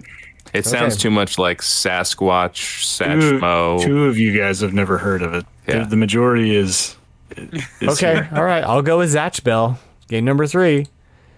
It's Zatch Bell, which is 2 words, Zatch and Bell. Yeah. That's a name, isn't it? I'll take it. I don't freaking know. Yeah. I know Tinkerbell. Is it related. Same thing, Come on. really. Tinkerbell's uncle, Zatch? Sure. He's Yeah, from they use Valentine. the fairy dust to make the puppets fly. I'm in. It's all canon. I shoot myself out of a cannon. Okay, game number 4. From Software made this RPG where you have to capture monsters on cards and use them to fight other monsters. Yu-Gi-Oh. FromSoft made a Yu-Gi-Oh game? I don't know. No, those are all. Oh, no, this- or those are all Konami. Konami. Yeah, Konami makes like all Yeah. the Yu-Gi-Oh stuff. Who did Lost Kingdoms? Wasn't there a card mechanic to Lost? I never played it. I could think you have might been. be right. Could have been Lost Kingdoms. There was a card mechanic to it because that's why I never played it. The only, I mean, it's not Bait and Kaidos, which had a card mechanic. You're not. That is you're not- true, though. No, Yeah. it's not bought in Kaidos. I think it is Lost Kingdom. I think that's... All right, are we It must going? be. Sounds like a good guess. I don't think anybody else knows, so we're going to go with it. Game number 4, Lost Kingdoms, and the answer is Lost Kingdoms. Boom. Yo. Guys, we're so good at the world's I hardest thought this was GameCube the quiz. hardest GameCube test. It is. I don't know any of We're these. acing it. All right, game number 5. The only sports game to have Super Punch-Out packaged with it. Oh, it was like King of the Ring, or what was the like EA boxing game? And that would have had Punch-Out with it? It Knockout wasn't a Kings. Nintendo? Yeah, because EA had a bunch of partnerships with Nintendo. Like they did the NBA Street 3, which had Mario and stuff. Oh, in it. that's right. Yeah, V3 had... So yeah, I think it would have been Knockout Was Kings. it Knockout King- I Kings remember or Ready Knockout to King Rumble. Sounds right. Not Ready to Rumble? No, I feel not like Ready to it's Rumble. not Ready to Rumble, and It's that's like not. the only other it's boxing definitely game. not Ready to there- Rumble. There wasn't a Ready to Rumble game on GameCube. That was N64. Oh yeah. Oh. Didn't Knockout Kings? Didn't they actually have Little Mac in the game? I think didn't- so. Because I think it was just like Dan said. It was just like the NBA Yeah. Street that had the Mario characters in it. And Soul Calibur had Zelda, or Link like rather. Yeah, realistic older Little Mac. Oh, that's Bandai. Yeah, but I just mean like they were licensing their characters into other games at that point because they needed to draw in third parties. Yeah, it's true. So what's the name of EA's boxing game in 2000? Do you think it's Knockout Kings? I think it's Knockout Kings. I'm going to go 2003, but I don't know. I know we don't have to say that. Yeah, okay. We'll just say Knockout Kings, and we'll see if there's a year attached to it, because I nobody's going to know. Yeah. Okay, Knockout Kings. 2002 or 3. Fight Night Round 2. It was Fight Night. What is that? That's Oh EA? gosh. I guess. I'm looking it up. Fight Night Round 2. Is that EA. the one that had Little Mac in it? That's all I want to know. Fight Night Round 2, Little Mac. I don't know. Yes, it is. He's like blonde in this one. What did It's we so say? gross. Knockout Kings? Knockout Kings. Well, he's in Super That's Punch Out also as well, a video right? game. It's a very, very bad rendering of Little Mac. I remember Little Mac on seeing crack. this. So weird. I mean, Knockout Kings was on the GameCube, made by EA. So, Yeah. why did they have a good guess. It two was a good guess. separate? Why did they have two separate boxing franchises? Maybe it's a licensing thing, or maybe it's swapped at some point. So dumb. I think it's Maybe like one of them was Nintendo just doing really bad, so they wanted people to forget about it. Nintendo's so like reserved at letting people have their stuff, and they let EA run with this Little Mac. Like, come on, this is really bad. Isn't it? I'm legit mad about this answer, and I mean, like, I don't blame Ambassador. Like, he's right, but I'm mad at EA. Really, is what it boils down to. him. Yeah, I blame Ambassador. we have one. We have one more game to guess. We only got one wrong so far, so still feel pretty good about it. Here we go. If Half-Life and Ghostbusters had a baby and it was exclusive to the GameCube. Geist. That's probably Geist. That's Gotta good. be Geist. Number 6 is Geist. We got it. Yeah. Geist has come up so much in this I episode. know. Yeah, Yeah. I have to break it out and play it later. Yeah. It's good. It's not Geist, but it involves supernatural stuff, and shooting is a game called Second Sight, developed by Free Radical, the makers of GoldenEye. So there's another gem for you should pick up, because that game's really good. Also, Eternal Darkness, another good GameCube. Yeah, that spooky one's not game. so cheap, though. No. Yeah, it's good though. Anywho, what else do we have for games tonight? I think Do we do a trivia card? we got a trivia Sam's got a card, game, and we don't have. I have a name that game. We have So let's do Sam if we first. want, we can see who can name them the fastest. I don't know. This is the first time I've made one of these. I think Ambassadors sent this in. I guess it's a little different from others. So basically, this is all just little clues to a game title. So it'll all lead you to a game title. You shouldn't have to know too much about the game in question, just what the title is. Okay. So I'll start with what I think is the easiest one. Here we go. I have been teaching my mule to play the drums. He prefers the tumbadora. This is the easy one. Yes. Donkey Kong. Donkey Konga. Konga. Donkey Konga. Yeah. Okay. So tumbadora is another name for a conga drum. Got it. All right. We got all there. Mule. Now I got the game. Now I got the game. Some of them are maybe a little easier than others. No, I got the game. Let's see. Sam's learning this tonight. This is good, though. I like this. It took a lot of courage to admit that I would not be able to repay my loan. I had Bravely to do default. this. Yep. And Bravely default. I like that one. The water in my reservoir is getting dirty when I transfer it. I guess it's time to change this.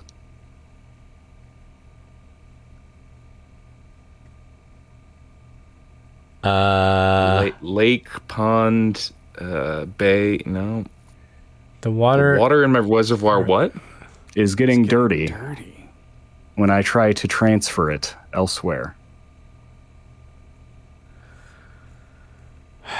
Endless ocean.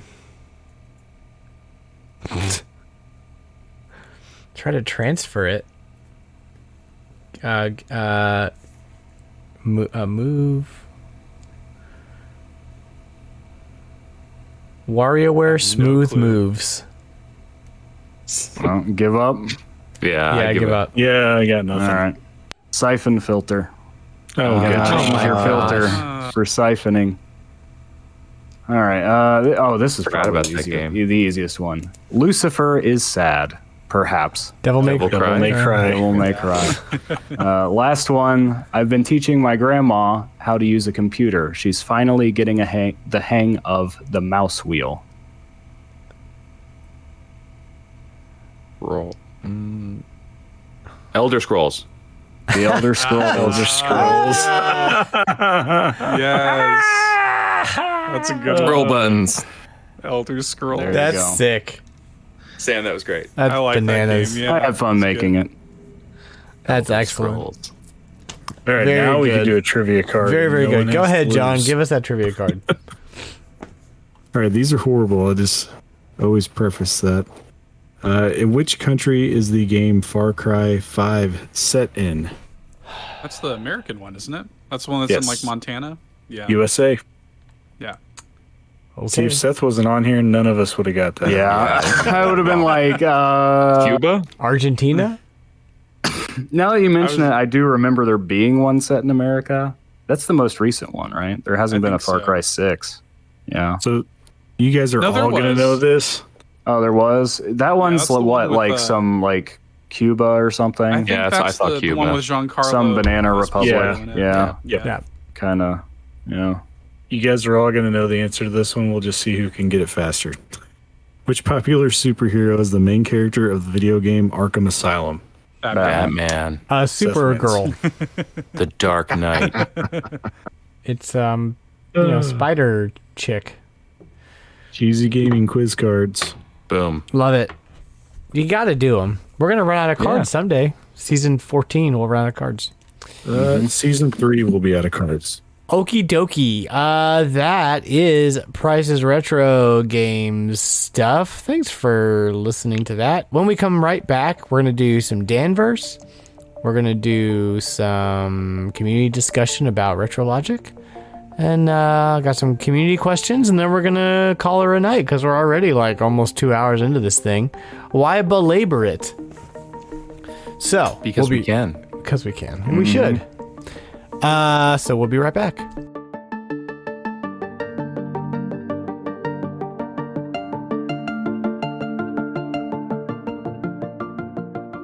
Last time on Enter the Danverse, right as our heroes were assembling the Odama balls to bring back Light Dan, $2 villains stabbed them in the back to secretly resurrect Dark Dan. Dark Dan was being a total Sony fanboy and a dweeb, which irritated our heroes greatly. It wasn't until he broke a promise with $2 Villain, leading him to explode and open a rift in the space-time reality. We now open to an alternative Danverse. Sam and John are sitting in a cave, surviving on strange fruits and mushrooms.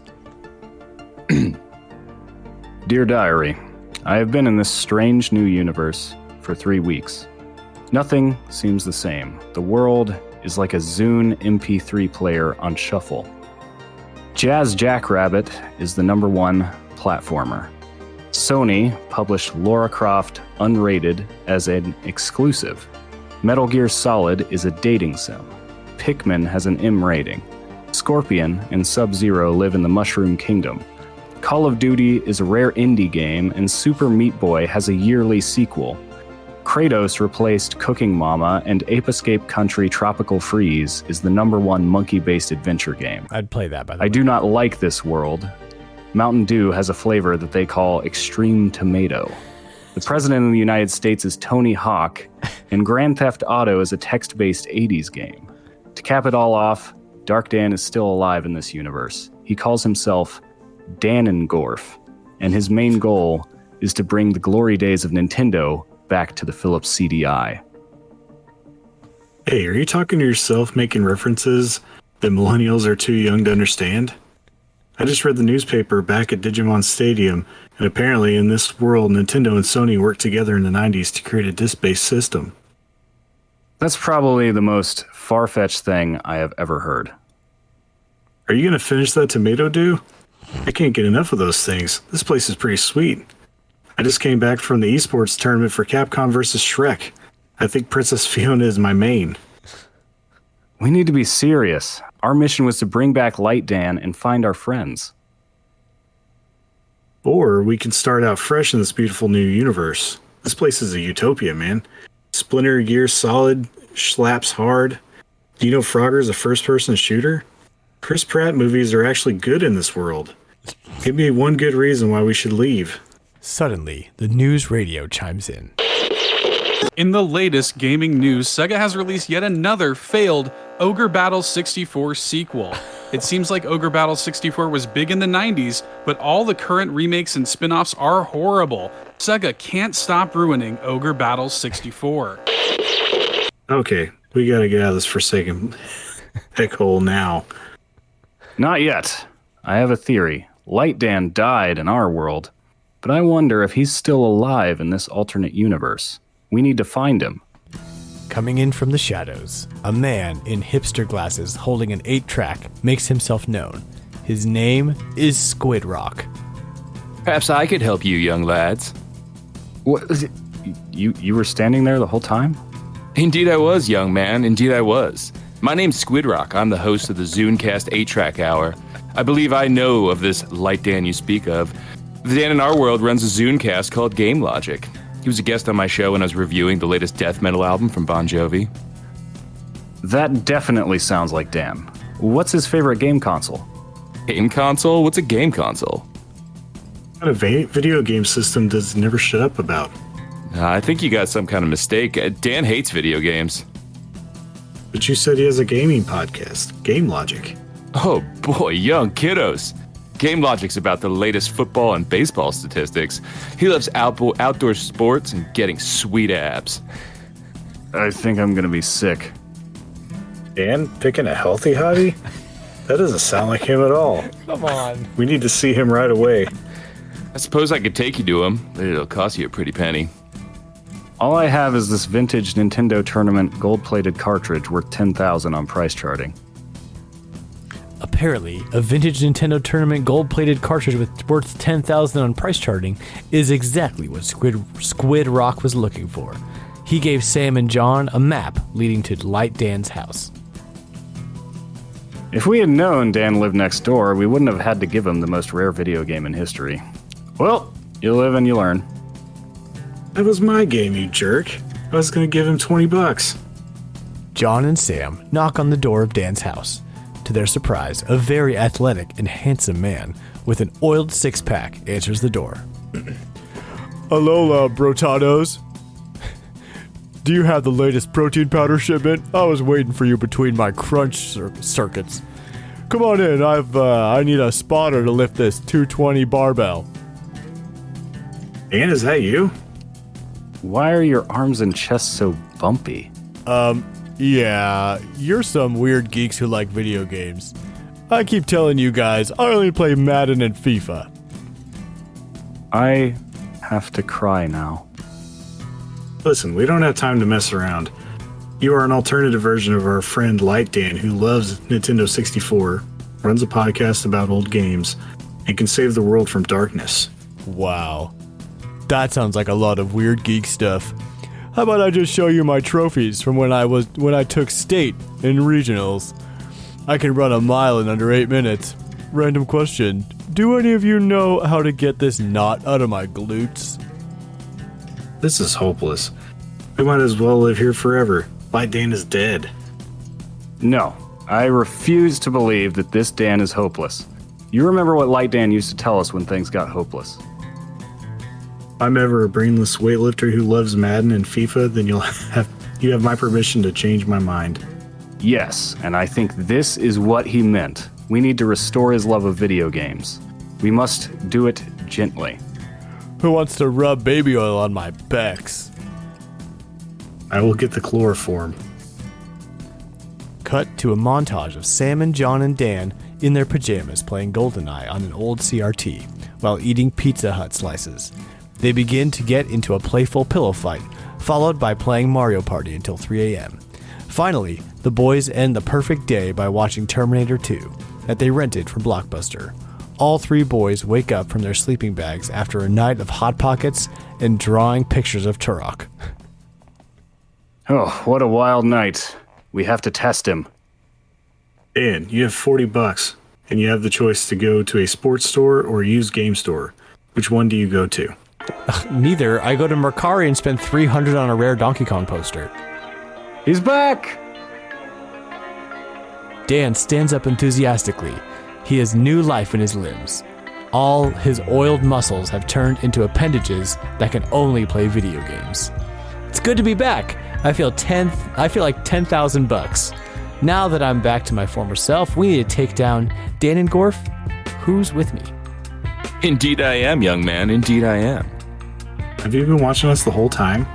I'm always watching and waiting. I wish you wouldn't rub your stomach while you said that. Celebrations have been cut short as the writer realizes he's not incorporated a single video game character into the script. Suddenly, Arthur from famous Square Enix game Ghouls and Dungeons and Goblins and Dragons arrives. Beside him is a short kid in a baseball cap, holding a baseball bat. His name is Cloud Strife. Next to him is a woman in a metal pink robotic suit. It's Princess Metroid. Ganondorf will see you now. PK Omni Slash. This is a prime hour to surrender. Sweet Donkey Kong, this is donkey wrong. Luckily, I'm the chosen one and can bring back this world to its natural order. Could this day get any worse? Suddenly, the adult Flight Sea Dragon crashes through Dan's window. He's holding a sniper rifle and shoots Dan in the chest. Ugh. Tell my wife to erase my FIFA and Madden history. Ugh. Oh, we suck again. 3 rebels to Danengorf, complete in box, worth death. Whoa. I'm speechless. Epic. That took a turn. Why do I keep coming back to life and dying? That's my question. Season finale ending on a cliffhanger. That's what happens. Well, yeah, we'll pick it back up. Holy I'm cow. just so... The way that Liam was reading the Squid Rock, it reminded me of like Quagmire from Family Guy. Like I was waiting for like a giggity at the end. I was thinking Quagmire with Bill and Ted. I was like kind of like I'm gonna bridge the gap between the two. That's excellent. I was trying to go for like a Kronk with oh yeah, alternate Dan. Oh yeah. I hear that. Yeah. And then I had to do narrator and me, and it got all weird. Guys, thank you, Ambassador. I guess I don't know whether to thank you or slap you, but yeah. So we asked our community. We got a few responses back. We wanted to find out what your favorite RetroLogic memory was from this season. What game do we aspire to get into, and where is Poltergeist going now that he exists? Now that he is exiting this mortal plane.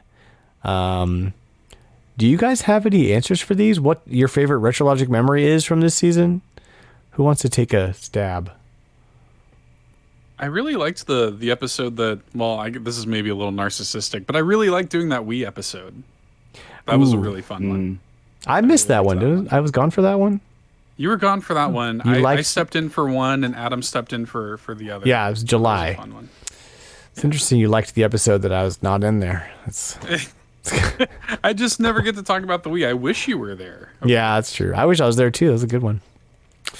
I feel like there's a lot of good turtle talk this season. We had a bunch of good turtle conversations. 2 episodes of that. And I'm excited to see another year. I mean, like that was already referenced earlier. Like the game of the year, end of the year kind of thing. That was super fun. Oh man, I love game of the year -30 situation we have going. It's super fun.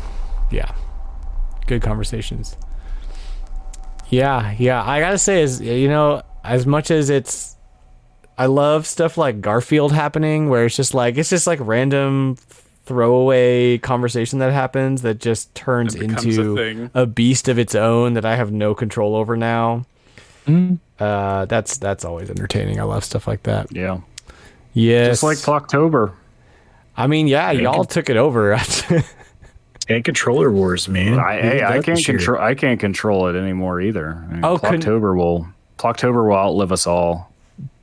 John, that's right. You ran Controller Wars, which we ended on. What did we end on? What won that? PS4 or something stupid? I think it was the Switch Pro Controller. Oh, that's Pro Controller, yeah. It was that against GameCube, I think, toward the end. And yep.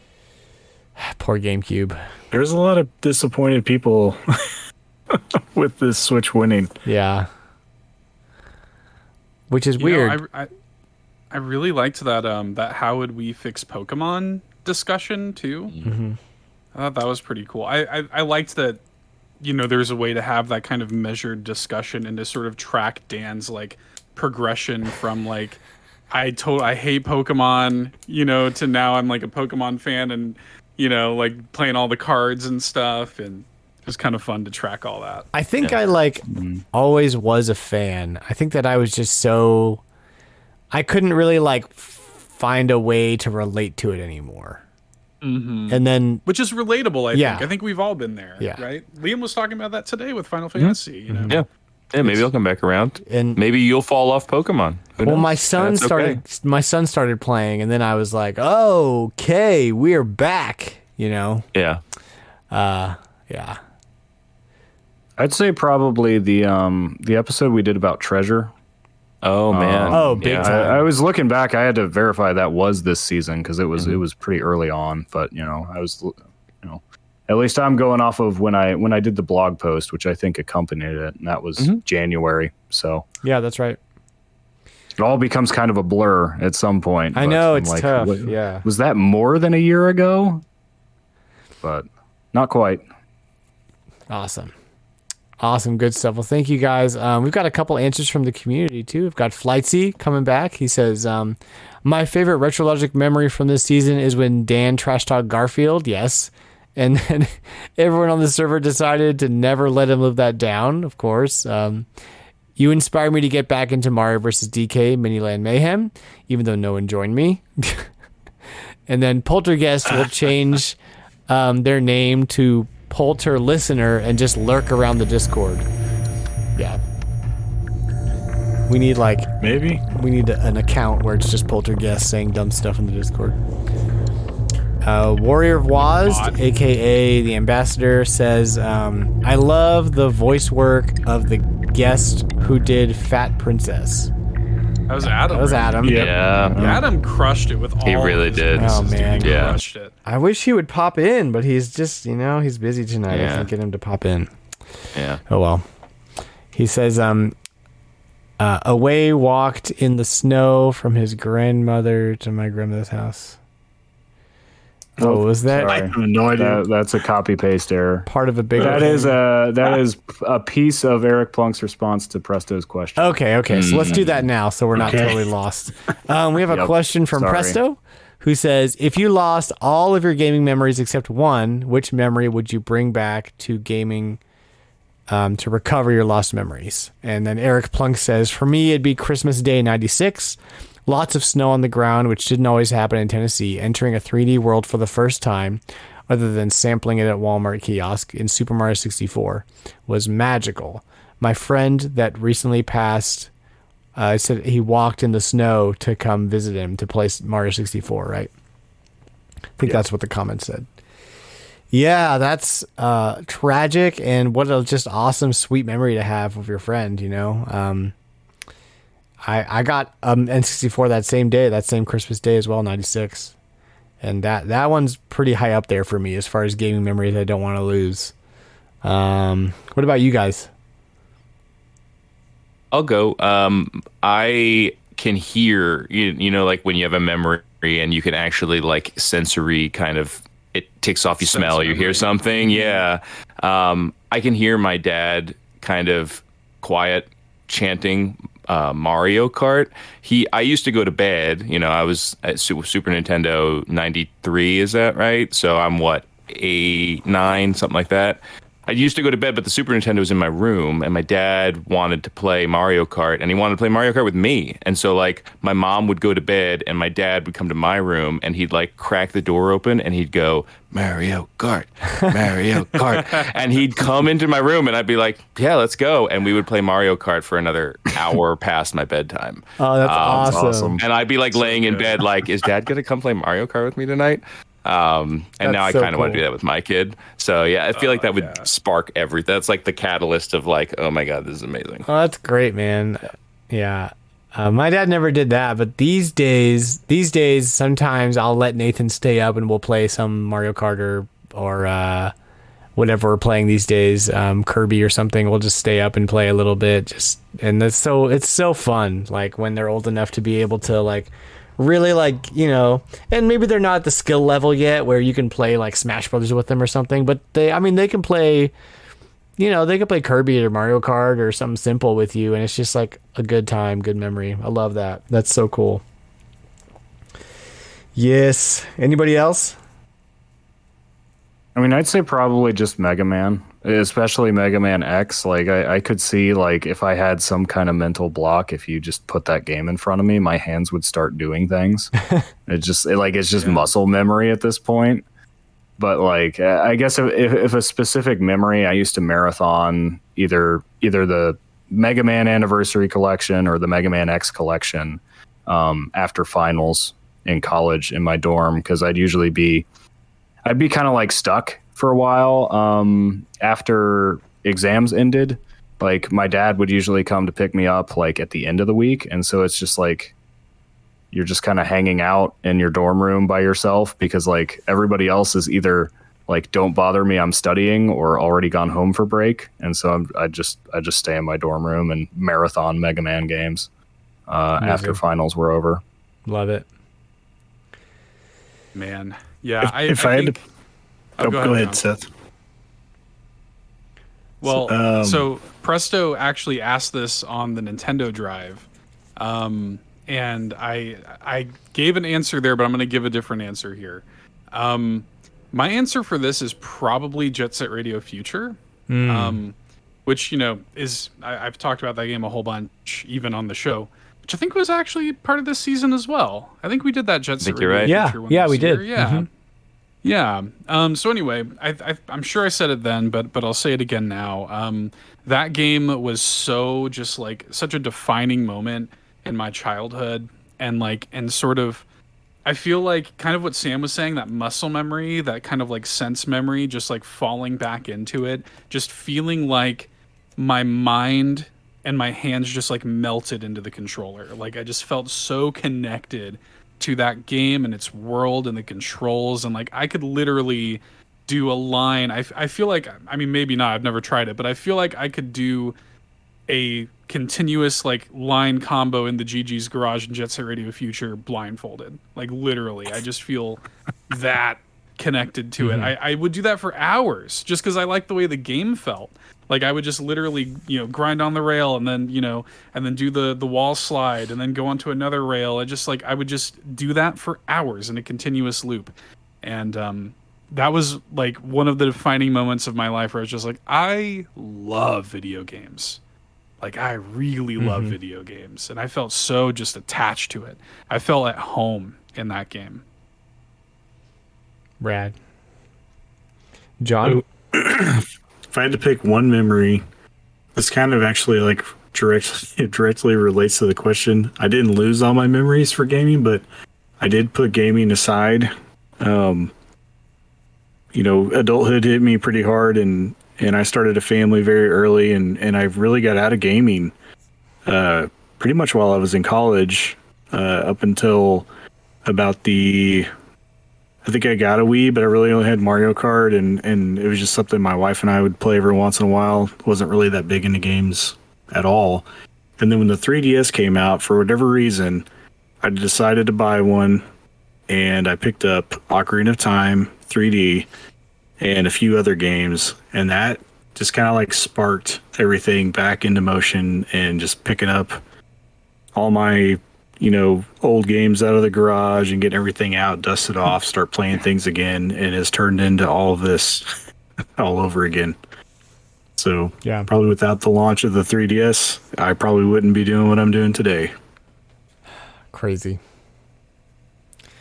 Awesome, guys. Well, that's going to just about wrap up our show for today, our season finale. Thank you guys for coming on.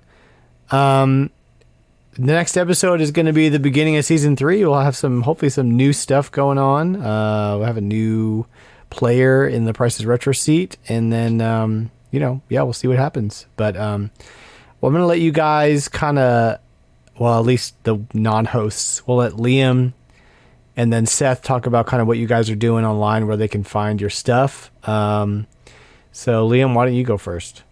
Yeah, I mean, before I do that, I just feel like, obviously can't speak on behalf of everybody, but I started off in this community, found this community and found this podcast, and have made great friends and had these great experiences. And so thanks to you three, I mean, obviously, Seth, love you.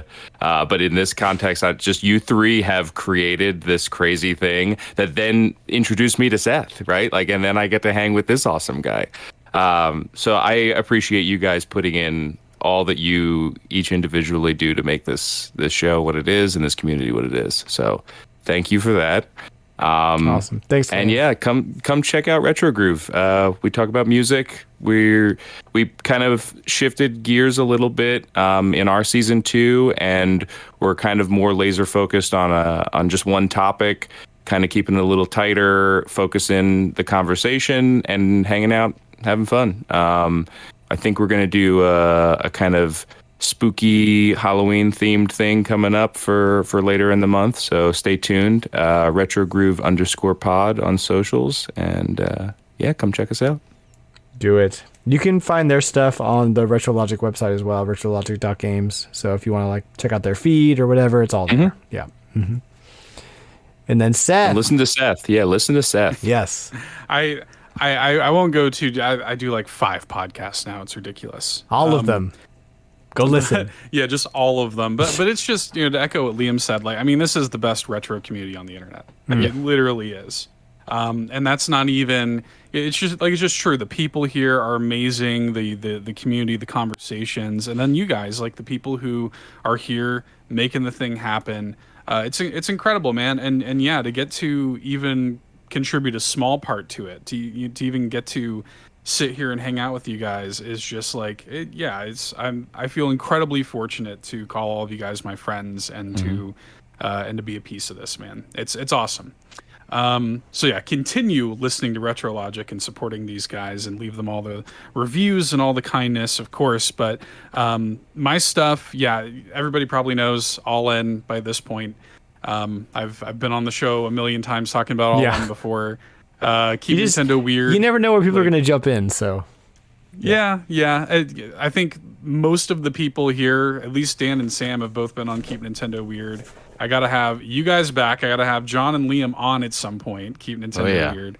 So maybe we'll have to do a Geist episode soon, it sounds like. I do that. Have you done Chibi Robo and I missed it? Haven't done the Chibi Robo yet. I'll come in on Chibi Robo. All right. Still waiting for Codename Steam. We got to do the Codename. That's going to be a big one because there's a lot of fans here. Yeah, I love that. Yeah, we got a bunch of people who want to come on for that. We got to do a round table. But, so I do that, and then I just as of this past couple weeks, I joined the Carpool Gaming team, and I'm one of the permanent co-hosts of the Nintendo Drive. Awesome. So you can hear me there too. Yeah. So cool. Thanks. Radical. All right. Awesome. Well, from me personally, I just want to thank John for coming with me on this crazy ride when we started it 2 years ago, and just hey, you have a cool collection. You want to do a podcast? And we've just become really good friends through it. And literally I was like, who's got a lot of video games? Oh, John. Yeah, let's do a retro podcast. And just our friendship grew from there. And John's just one of the most generous dudes I know. He'll just like fix your Joy-Con for fun and send it to you for free and throw in a game, you know, like just super cool. I love hanging out with John. And then Sam, who came in last year as like I just kind of experienced Sam as like an encyclopedia, when I could just be like, oh, it was Sam, have you ever played this game? And he'll just talk for 30 minutes about the game. He'll be like, yep, here's everything about it. And just such a cool presence to have on the show, and just somebody who just like really is just confident about what they know, and that really kind of helps to like bring some legitimacy to my like weird chaotic energy that happens on the show. And then Liam and Adam, who's not here, who kind of came in and wanted to do a music podcast and wanted to partner with me, and which I'm super blessed by, because now it's like one of my, like, aside from being like the founder of RetroLogic, like it's one of my legit favorite podcasts.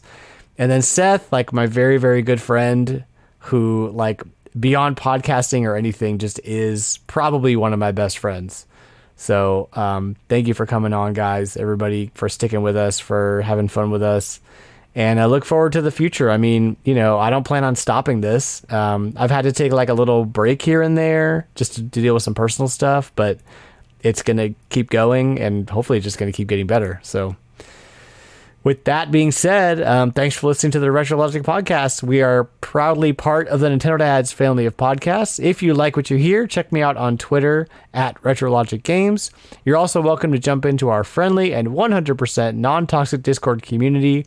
The links to that are on the website retrologic.games and in my Twitter bio at RetroLogic Games. So, signing off for Season 2. We will see you guys in a couple weeks for the beginning of Season 3. Peace out. Bye now. Bye.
So I was going to get Eric as a birthday present one year. He was having kind of a rough year and everything. And the voice actress of Mifa I followed her on Twitter. Her name's Amelia Gotham. And she was like, hey, I'm doing like a charity thing, $20, signed print, you know. And I was like, cool, I'll get Eric a little present. You know, I'll be helping charity. He'll like it. Mifa's his favorite character in Breath of the Wild, blah, blah, blah. So I buy it, you know, and it's all fine. And she kind of like made this, hey, I'm really backed up. I haven't sent out any of the prints yet. Whatever. I'm like, no problem at all. You know, a few months pass by, and I finally, I reached out and I was like, hey, like, still haven't heard anything. Are there any updates? Oh yeah, I'm getting to them. You know, like I'm working through them. Some of them have gone out, but we're still working on it. Blah blah blah. And I'm okay.